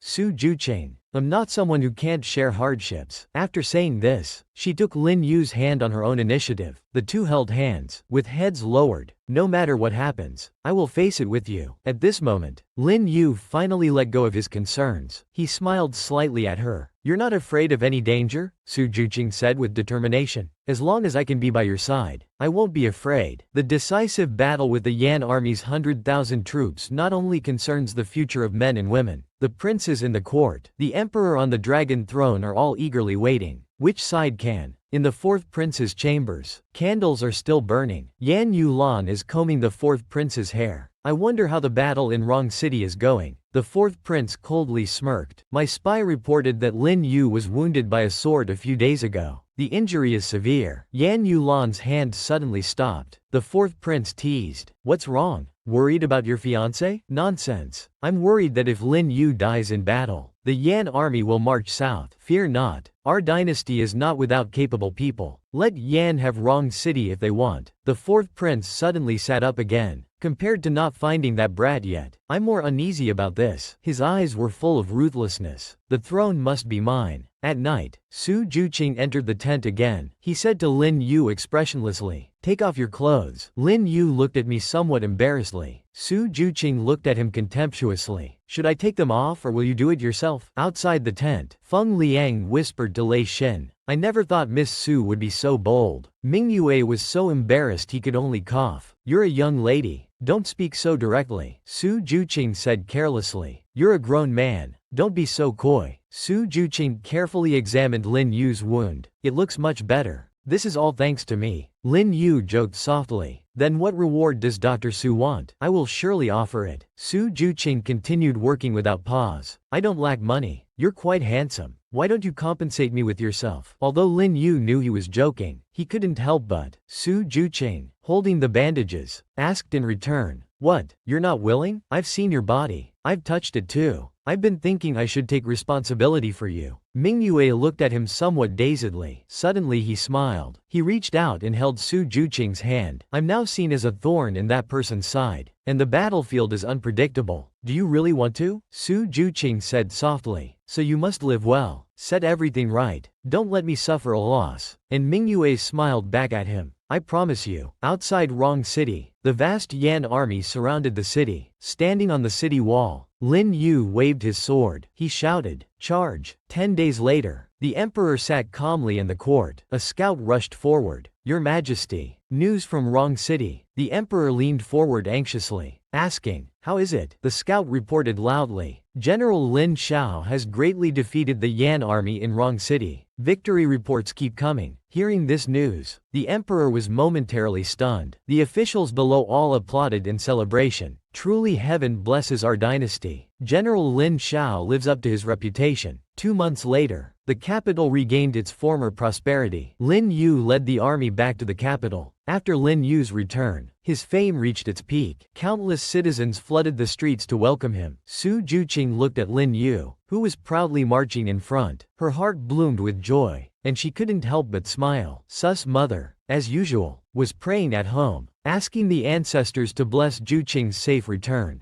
Dao Yu rushed in at this moment. "Madam, the young miss is back." Mei Shengsheng stood at the door. Su Juqing had returned. Su's mother rushed forward, touching her face. She said, "Juqing, are you hurt? You've made your mother worry these days." She turned around. "No, I'm fine." Su's mother suddenly looked towards the door. Su Juqing looked back. "Looking for Lin Yu?" She went to the palace. Su's mother asked worriedly, "What about you?" Su Juqing stepped forward, holding her hand. "Mother, I'll tell you everything slowly." At this moment in the imperial palace, the emperor was troubled by Lin Yu's triumphant return. A minister beside him said, "Your Majesty, driving back the Yan army is a good thing." The emperor was deep in thought. Lin Yu's reputation was rising, and his military power. The emperor's intention was. The emperor stared intently ahead. Eliminate the route. Lin Yu's arranged marriage was used as a chess move. The emperor and the fourth prince both wanted Lin Yu's life. How would Lin Yu and Su Juqing, caught in the middle, respond? Lin Yu, returning victorious, arrived at the court. He bowed to the emperor, saying, "Your subject greets your majesty." The emperor smiled at him. "Rise, my loyal subject. You've greatly defeated the Yan army. Your military achievements are outstanding. I must reward you generously." Lin Yu humbly replied, "I dare not accept. It's all thanks to General Tang and young General Tang." The emperor laughed. "No need for modesty. I am the emperor, and when I say you'll be rewarded, you will be." He continued, "Last time you asked me to arrange your marriage to the Yan family's daughter. Now that the Yan army has retreated, let's have your wedding next month." Lin Yu hesitated upon hearing this. The emperor's face suddenly darkened. "What, you don't want to?" Lin Yu forced a smile. "Your subject thanks your majesty for the grace." The emperor laughed heartily. "Don't worry, I'll make sure your wedding is grand and spectacular." Amidst the emperor's laughter, Lin Yu didn't smile. His face was solemn, full of worries. With this matter settled, Lin Yu turned to leave. He didn't see the emperor's gloomy face and sharp gaze. At this moment, the emperor wanted Lin Yu's wedding day to be his death day. After the news spread, the fourth prince slammed his cup on the table. He was puzzled. Is Lin Yu really going to marry Yan Yilin this time? At this time, Yan Yilin was kneeling by the table. "This is the emperor's decree. What should I do next?" The fourth prince, upon hearing this, flew into a rage. He grabbed her chin, pulling her close. "What, do you really want to marry him?" His violent nature was unleashed. "You are my woman. Even if you die, you can't marry anyone else." Yan Yilin looked at the fourth prince calmly. "But I don't want to die." The fourth prince composed himself. Sitting calmly in his chair, he said word by word, "So Lin Yu must die. I didn't want to act so soon." He crushed the teacup in his hand. "Lin Yu, you forced my hand." Meanwhile, Su Juqing seemed as usual these days, but Dao and Mei Xiang felt that Su Juqing was already heartbroken. Men are all scum. At this time, Su's mother stopped Su Juqing. "Where are you going?" He held up his medicine basket. "I'm taking these to the clinic." Su's mother said awkwardly, "Juqing, the weather isn't good today. Maybe you shouldn't go out." Su Juqing smiled. "Mother, you're not afraid I'll do something foolish, are you?" "Don't worry, I won't." Su's mother watched him leave, more worried. "General Lin is getting married. Is this child going mad?" At night, Su Juqing stretched lazily. "Today I was asked 79 times, 'Are you okay?'" He grumbled. "It's all Lin Yu's fault." Suddenly, a voice said, "Talking bad about me behind my back so late at night." Lin Yu had quietly arrived again. Su Juqing asked happily, "Why are you here?" But the next second, he grabbed Lin Yu's hand and whispered, "Be quiet. Don't let anyone see you." Lin Yu was pushed to sit on a stool. "What if someone sees?" Su Juqing whispered to him. "I'm afraid you'll be beaten to death for being unfaithful." The oblivious one was surprised. "Unfaithful?" Su Juqing sat down on the chair next to him. "By the way, why did you come?" Lin Yu smiled at him. The unfaithful one came to apologize. Su Juqing blushed. "Nonsense. You're so forgiving. You don't seem angry at all. I'm not foolish enough to really think you'd marry Yan Yilin." Lin Yu pinched Su Juqing's cheeks. "You're not jealous? I'm really hurt." "Lin Yu, speak to me in human language." At this moment, Lin Yu sat up straight. With a serious face, he said to him, "Juqing, I'm planning to make my move on the wedding day." At this point, Lin Yu had no way back. On Ming Yu's wedding day, Yan Yulan entered the Lin mansion wearing a wedding dress, but just as they were about to bow at the ceremony, the bride, Yan Yulan, wanted to run away immediately. Half a month later, The Yan family's gate was decorated with red, bustling with excitement. Yan Yulan, wearing her wedding dress in front of the mirror, was still extraordinarily beautiful. A maid came in and said, "Miss, the wedding procession has arrived." Yan Yulan, feeling helpless, silently lowered her head and said, "Let's go." She then stepped onto the bright red bridal sedan. The onlooking crowd was curious. Why don't we see the groom coming to welcome the bride? Well, the Xuanying general must be busy. Lei Xin stepped forward, bowed and said, "This subordinate has been ordered to escort the madam into the mansion." Yan Yulan's lips curved slightly. "This is meant to intimidate me." Never mind. After today, she sat calmly in the bridal sedan. Ming Yu, you'll be as good as dead. Inside the Yao mansion, all relatives and friends had gathered again, surrounding Su Jucheng. The person in question, Su Jucheng, sat awkwardly in the middle. He smiled and said to those around him, "I'm really fine. You can all go home." Lu Ying grabbed his hand. "That won't do. What if you turn around and jump into the river?" Tang Yujiao also nodded. "It's better to keep an eye on you for peace of mind." Unable to shake off everyone, he fell into deep thought. Come to think of it, I'm more worried about Lin Yu's side. In the fourth prince's mansion, he sat alone quietly in the room, staring straight ahead, not moving. A subordinate came to report, "Your Highness, everything is arranged. As soon as the wedding begins, we'll make our move." Finally, his eyes moved, his gaze became sharp. "Lin Yu, you and I have finally come to a life or death situation." At the gate of the Lin mansion, Yan Yulan's bridal sedan stopped. The bride arrived. Lin Yu, wearing festive clothes, stood at the door, expressionless. The two, holding red silk, slowly walked into the mansion, but in unseen corners. A group of people was on alert. The silent Lin Yu seemed to pay no attention to what was happening around him. He walked slowly with his head down. The main gate of the Lin mansion, which had just welcomed the bride, was tightly closed. Inside the mansion, chaos had already broken out. Yan Yulan, no longer following any protocol, lifted her veil and hid to one side. At this time, Lin Yu was being surrounded by a group of assassins. He was seen fighting back and forth between them, engaging in a fierce battle with the enemies. The butler shouted loudly, "Assassins, protect General Xiao." Lin Yu and his subordinates saw that the assassins were increasing in number. His eyes narrowed. A signal arrow whistled as it shot into the sky. It burst open above the Lin mansion. At this moment, arrows began to fly. They directly hit the assassins who had invaded the Lin mansion. Looking back, the walls of the Lin mansion were lined with rows of archers. The assassins now realized they had fallen into an ambush. A barrage of arrows rained down, and all the assassins were annihilated. Yan Yulan stared at Lin Yu standing in the distance, so he was prepared all along. At this moment, the main gate of the Lin mansion was again forcefully struck. A group of imperial soldiers broke through the door. As soon as they rushed in, they immediately surrounded Lin Yu. The butler stepped forward and asked, "Officers, what is the meaning of this? If you've come for a celebratory drink." The lead soldier shouted, "Enough talk. Your Lin family has been secretly raising troops and communicating with Yan country. I'm here on imperial orders to arrest you traitors." The butler shouted angrily, "Hey, don't talk nonsense." The soldier raised his sword without hesitation. "Whatever you have to say, tell it to the king of hell." With that, he rushed forward and engaged in a fight with Lin Yu. Yan Yilan, witnessing the sudden turn of events, was also quite shocked. This wasn't the fourth prince's order. These soldiers were sent by His Majesty. It was His Majesty who sent them. At this moment, there was a clanging sound as Lin Yu's weapon was knocked to the ground. The soldier leader put his sword to Lin Yu's neck and sneered, "Xuanying general, you're not so great after all." Suddenly, a crack appeared behind Lin Yu's ear. The soldier leader was instantly terrified, breaking out in a cold sweat. "No, you're not Lin Yu." With a rip, a face mask was torn off. Lin Yu chuckled, "I don't have the young general's handsome looks." At this moment, Yan Yilan and the soldier leader exclaimed simultaneously, "Where's Lin Yu? Where is he?" Lin Yu giggled, "That's confidential." Yan Yulan stared at this Lin Yu. "This is a fake Lin Yu. Then the real Lin Yu." His eyes suddenly widened. "Not good." Yan Yulan immediately turned to rush out the door to report. Lin Yu grabbed him. "Miss Yan, want to find our General Xiao? Don't rush. Wait for our General Xiao to return and see Miss Yan." Yan Yilong started trembling. He realized where Lin Yu might have gone. The emperor was still eagerly awaiting news from the Lin family. Little did he know, Lin Yu, in full armor, appeared inside the palace. As the heavy doors closed behind Lin Yu, a chapter of grudges was about to end. Anxious footsteps echoed in the room. He paced anxiously, waiting. It's this late. Why haven't the people I sent returned with news? Lin Yu, you can't escape from my grasp, the emperor said reassuringly. My men should have arrived at the Lin residence by now. The servant flattered. Your Majesty is wise. He stroked his beard. The fourth prince's actions have drawn out Lin's private army. It's a fortunate accident. The servant quickly added. Your Majesty, isn't this what they call, the mantis stalks the cicada? Unaware of the oriole behind, the emperor laughed heartily. Just then, a servant rushed in. Your Majesty, it's terrible, he calmly said. What's the panic about? The soldiers sent to suppress the Lin family reported back. The one they encountered today was Zhao Lingyue. The real Xuanian general's whereabouts are unknown. The emperor was startled and stood up. What? Where exactly is Lin Yu now? Before he could finish speaking, Lin Yu, in full armor, appeared at the door. Your Majesty, did you miss me so much? Seeing Lin Yu suddenly appear in the palace, the emperor was terrified. Lin Yu stared at the emperor and said calmly, Your Majesty wanted to see me, so I came myself. The servant, still trying to be tough, said, How dare you? Lin Yu, addressing yourself as I before His Majesty is disrespectful. The emperor, now in disarray, shouted, Where are the imperial guards? Where are the guards? He pointed at Lin Yu and shouted, Someone come, arrest this traitor for us. Lin Yu smiled slightly. He smiled at the emperor and said, Your Majesty didn't think I came unprepared, did you? The emperor retreated several steps in fear. What do you want to do? Lin Yu, are you planning to commit treason? Lin Yu smiled crookedly. Your Majesty has accused me of so many crimes. If I don't fulfill these accusations, wouldn't I be disappointing Your Majesty's efforts? He suddenly snapped his fingers. He ordered the people behind him. Bring him in. At this moment, someone behind Lin Yu led in a child. Amu calmly looked at everything before him. The emperor was already covered in sweat. He is Lin Yu, he said calmly. Your Majesty, look at this child's face. Does it remind you of anyone? The emperor's pupils suddenly contracted. His hand was too soft to lift. Yin Yu said word by word. He is the son of the crown prince. The emperor exclaimed. This is impossible. Absolutely impossible. He should have died long ago. Yin Yu ignored him. Your Majesty, why don't you dare to look at the child's face? Does it remind you of Crown Prince Hong Xian? He pressed step by step towards the emperor. When Your Majesty killed your brother back then, did you ever think of this day? The emperor looked at Ling Yu's face and said through gritted teeth, Shut up. Back then, Crown Prince Hong Qian was the heir apparent. All officials bowed to him, and the emperor loved him. Other princes were like grass before him. Even the woman I loved became his consort. Jealousy, like a venomous snake, eroded my conscience drop by drop. So I bribed his close associates to let him die in that flood. As he revealed the long-buried secrets, Lin Yu and Amo stood silent. The emperor shouted with all his might, To the victor go the spoils. Royal family struggles have always been like this. What's wrong with that? Lin Yu smiled faintly. Well said. He looked up at the current emperor. So today, Your Majesty's defeat is also justified. The emperor stepped back in fear. What do you want to do? Lin Yu said softly. You usurped power, murdered your brother, and to cover up the truth, you tried to exterminate my Lin family. Such a disloyal, unrighteous, unfilial, and untrustworthy person is unfit to be emperor. Lin Yu raised his sword. Today, I shall set things right for the people. The emperor, terrified to the core, shouted tremblingly. You dare? This is regicide. Lin Yu looked contemptuous. Your Majesty, you said it yourself. To the victor go the spoils. The door behind Lin Yu slowly closed, slamming shut with a bang. Only drastic measures could root out the problem. Lin Yu showed no mercy in dealing with the fourth prince and Yan Yilin, who had once harmed him. Only by doing so could he clear all future obstacles for himself and Su Jucheng. The rain was still drizzling. The fourth prince began to feel anxious. Why haven't they come at this hour?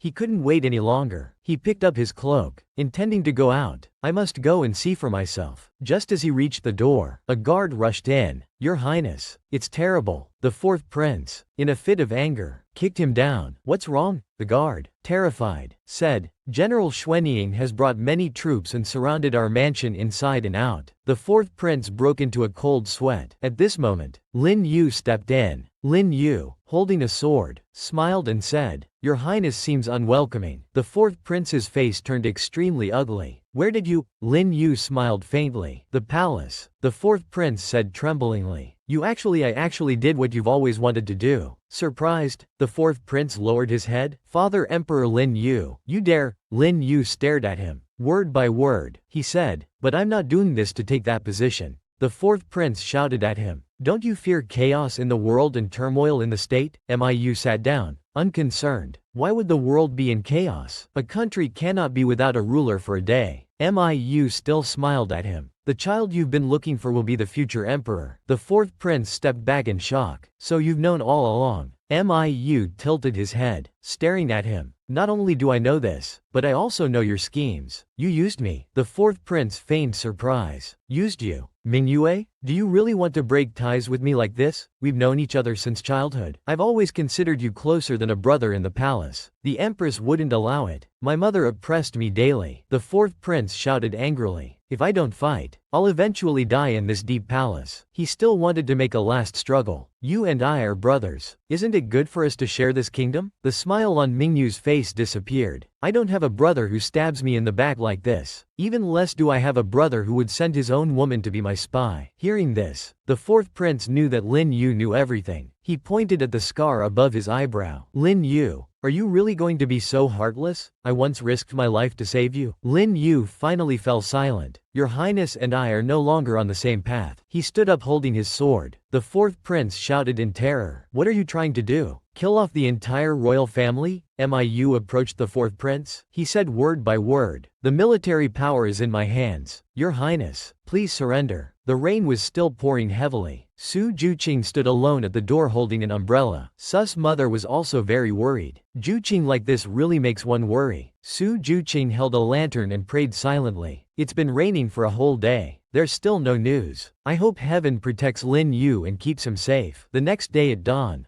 Dao Yu came in shouting, Miss.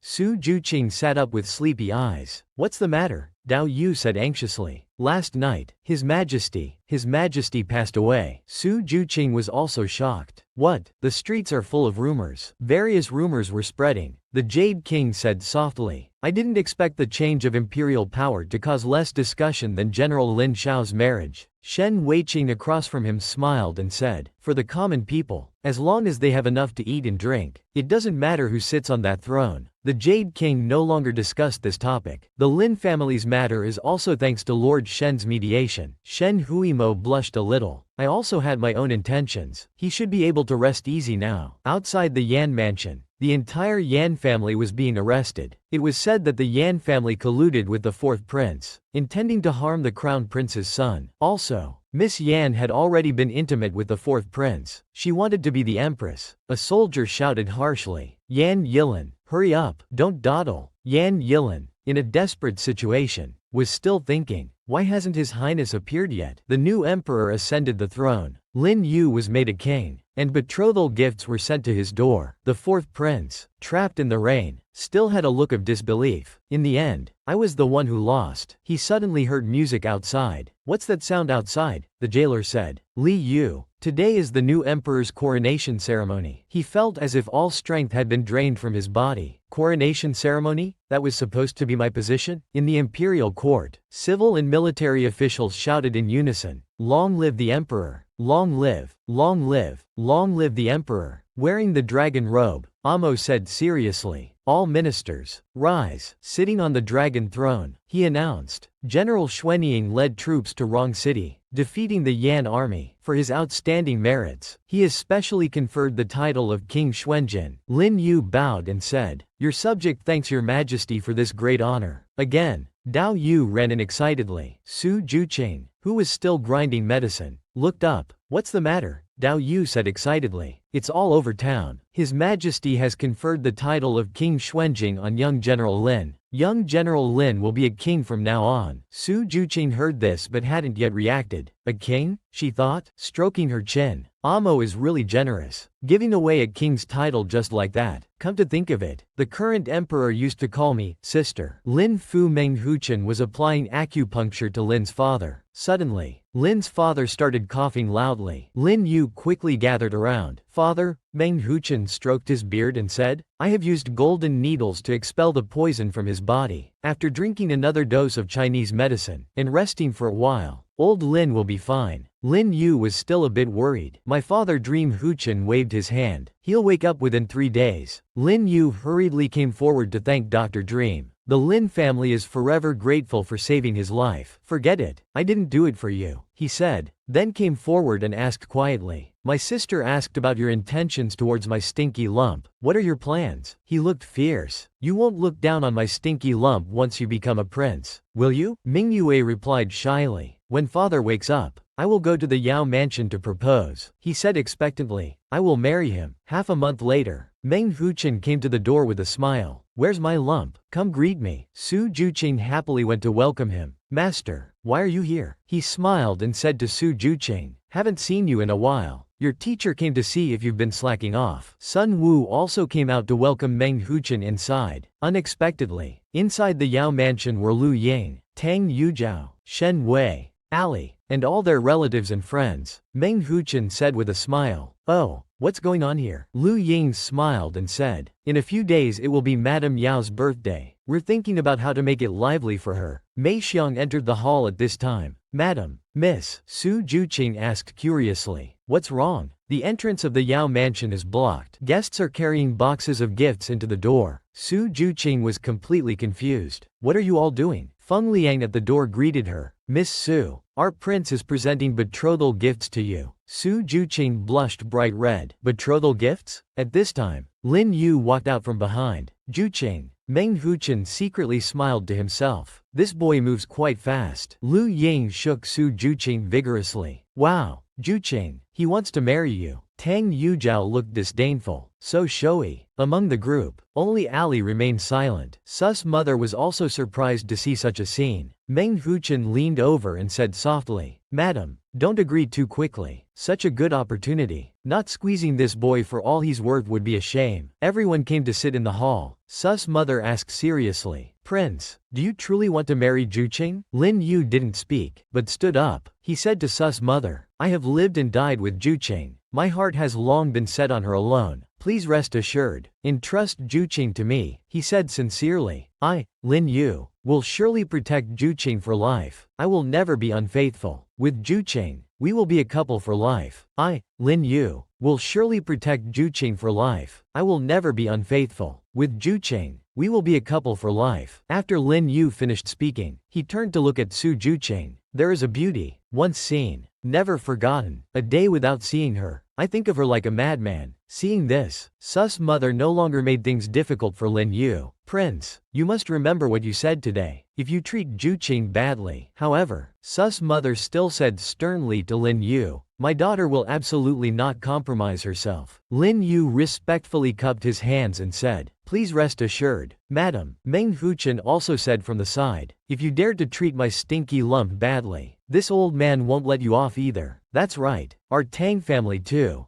Juqing's maternal family, my Lu family as well. Shen Wei also spoke up at this time. My Shen family. Before he could finish, the gossip souls of those around burned fiercely. Frightened, he quickly changed his words. We will also demand an explanation for Juqing. Su's mother also became shy at this point. For a moment, the whole room was filled with laughter and joy. On this day, the entrance of the Yao mansion was covered with red wedding characters. Inside the room, Su Juqing was dressed in her wedding gown. She inserted the last phoenix hairpin into her hair. With her hair up, Su Juqing wore a magnificent phoenix crown, radiating beauty. She was extremely beautiful. Looking at herself in the bronze mirror, she asked, do I look good like this? Tao Yu excitedly said, our young miss looks the best. This imperial bestowed wedding dress is indeed different. Mei Xiang also smiled and said, I didn't expect His Majesty to value the young miss's marriage so highly. Su Juqing smiled gently. She thought little Amo would give her a big surprise. Unexpectedly, she was missing a husband. At this time, Lu Ying and Tang Yujiao also ran in carrying boxes. Juqing,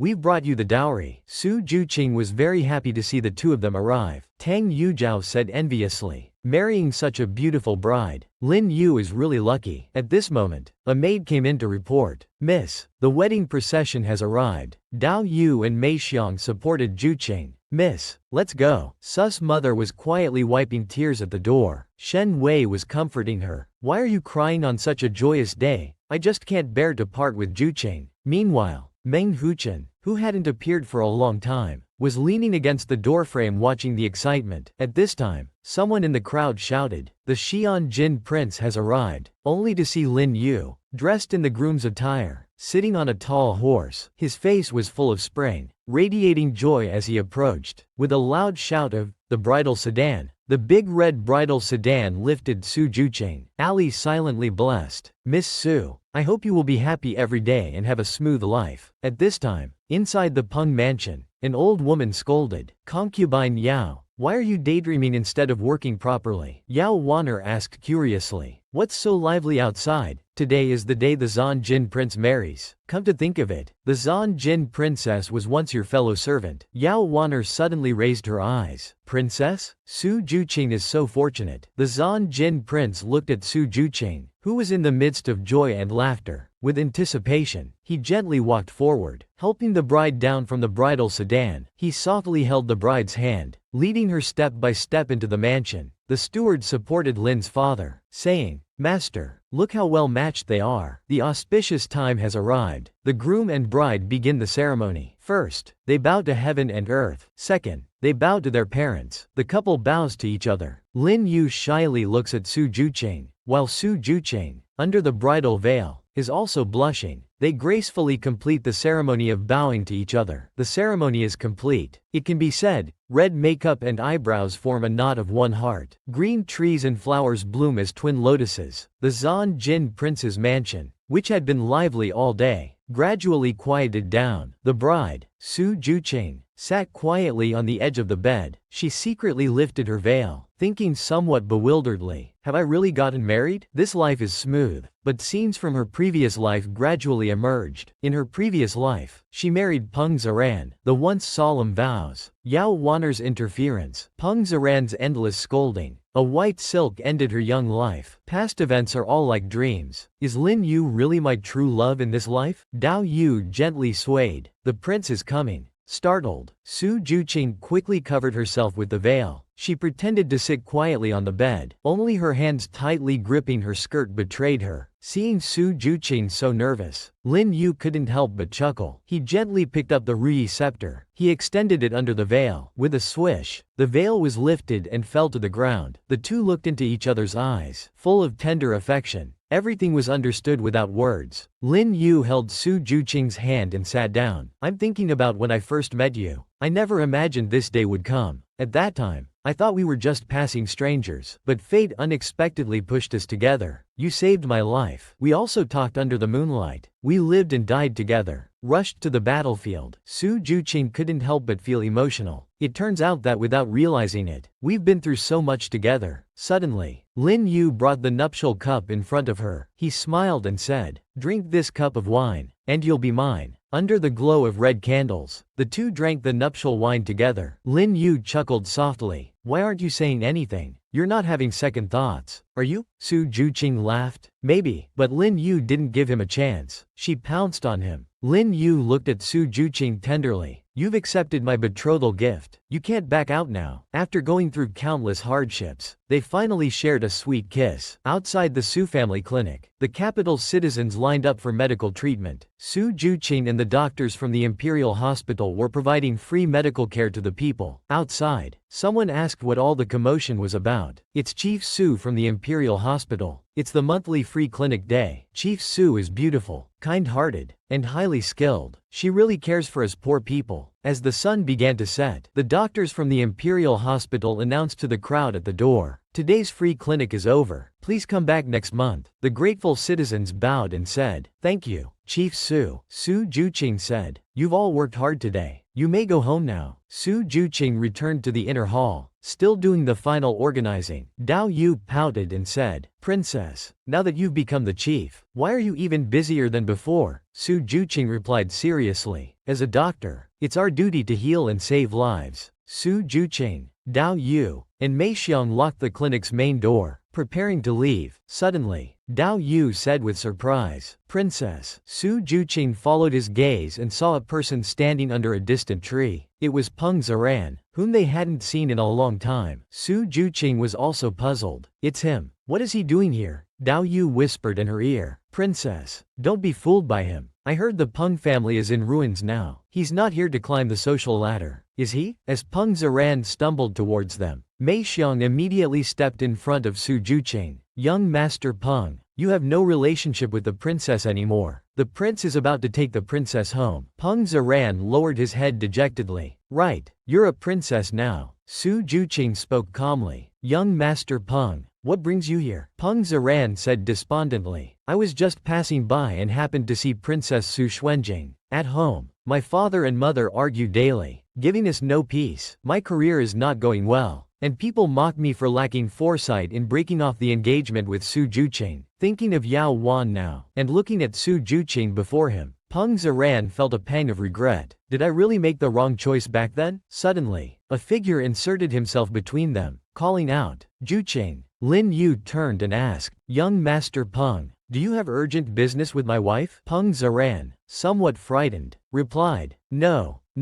I was just passing by. Farewell." They watched as Peng Zaran fled in panic. Su Juqing chuckled softly, seeing him still laughing. Lin Yu leaned his head closer. He glared at Su Juqing fiercely. Su Juqing dodged him. "Why did you come to pick me up so early today?" Lin Yu's jealousy spilled over. "If I came any later, my wife might have been taken away by someone else." Su Juqing stuck out his tongue. "You're so petty." Lin Yu, annoyed, pinched his face. "If I see him again, I'll send him packing." All right.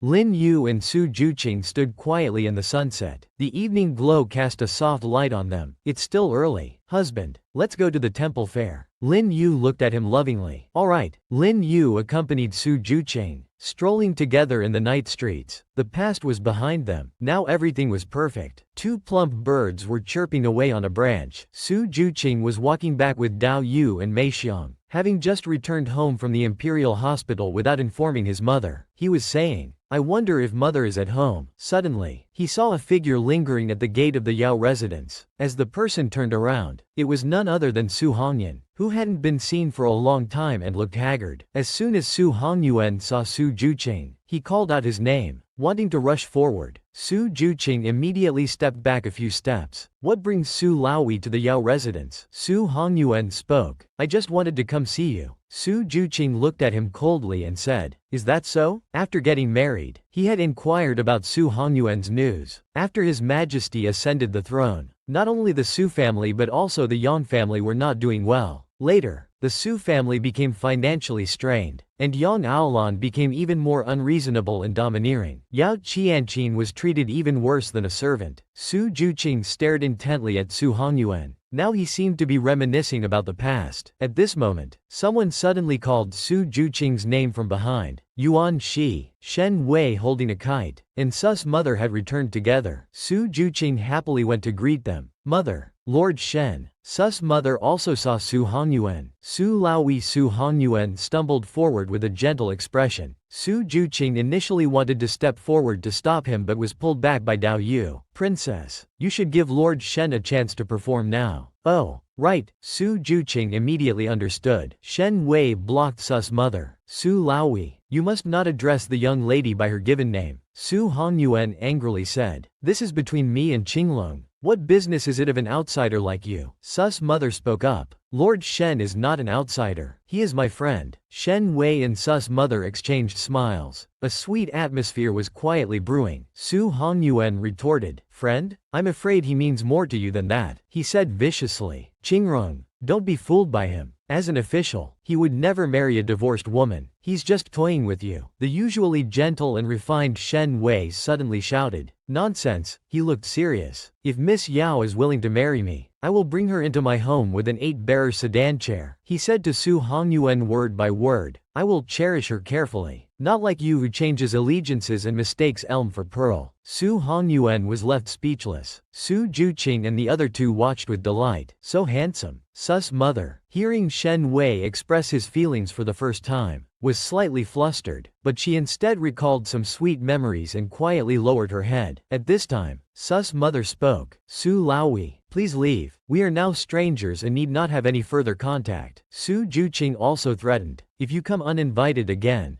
don't blame us for being impolite. This angered Su Hongyuan, making his hands tremble and his breathing labored. He turned and left after speaking. Su Juqing rushed up, smiling, and said, I suddenly remembered I have business at the Imperial Hospital. Mother, I won't disturb you and Lord Shen. She left Sus mother and Shen Wei blushing as they looked at each other. Sus mother was too shy to speak. Shen Wei stammered, Miss Yao, since you already know. Actually, I've admired you since the first time I saw you. If Miss Yao doesn't mind me. PFF. Sus mother burst out laughing. Seeing this, Shen Wei also started chuckling. The first admiration of youth, though delayed by so many years, was not too late after all. The warm winter sun. The new year has arrived. Inside the Shen residence, a servant called out, Master, Madam, Miss, and young master, along with the Jing family, have arrived. It was Lin Yu and Su Juqing, along with Lin Fu and the little one they were carrying. Sus mother and Shen Wei came out to greet them. The baby opened its arms, calling out to Sus mother, Grandmother. Sus mother immediately took the baby. Our little one has grown taller again. After meeting, Lin's father and Shen Wei exchanged greetings. Lin Yu and Su Juqing stood behind, smiling. Let's go inside. So the group entered the house. Suddenly, Su Juqing was embraced by someone. Ying Lu Ying said with a smile, guessing you'd be coming home. Yu Zhao and I specially chose today to come and wish you a happy new year. Yu Zhao, who's currently at Dongdong Fort, will be going to Huxi in a few days. She wanted to say goodbye to you as well. 4 years ago, in the Battle of Rong City, Yu Zhao proved that women could also go to the battlefield. Later, His Majesty appointed her as a female general. She has gained considerable prestige in the court over the years. Recently, bandits have been causing trouble in the Western Lake area. Yu Zhao volunteered to quell the rebellion. Su Juqin silently admired Tang Yu Zhao in his heart. Suddenly, Lu Yun leaned close to his ear. There's a new ranking of handsome men in the capital recently. Do you want to take a look? Su Juqing joked. Then you should quickly catch one from the list. Lu Yin said dreamily. Speaking of which, your former assistant at the clinic is on the list too. You mean Ali? I heard Ali has found a girl he likes now. He'll be getting married soon. Su Ju chuckled softly. If the country is peaceful and prosperous, and the people around us are safe and happy, that's enough. The family dinner in the evening was nearly over. The woman raised her cup and said to Shen Wei, Qing Jia, you must drink this cup. Shen Wei waved his hands repeatedly. I really can't anymore. With a thud, he fell asleep on the table. The woman giggled and said, In-law. Before she could finish, she slid down under the chair. Yin Yu said helplessly, Feng Liang, take the master back to the mansion. Sus mother also couldn't hide her embarrassment. Take Lord Fu back to his room to rest. Su Juqing's family also bid farewell to Sus mother. Mother, we'll take Bao home first. In the deep night of the capital on New Year's, Yin Yu walked ahead carrying Bao. Looking at this beautiful scene, Su Juqing couldn't help but smile. Bao had fallen asleep in Lin Yu's arms, drooling innocently. Lin Yu turned back and smiled. Why are you staring at me? Su Juqing smiled slightly. I just suddenly remembered the first time I saw you. Ming Yu looked up and thought for a moment. Was it at the temple? Su Juqing shook his head. No, it wasn't. It was on a night many years ago. Their first encounter was also on a night like this. With a whoosh, fireworks burst in the sky. The night sky was painted with brilliant trails. The family huddled together. At that time, I hadn't realized yet that you would be the one to spend my life with.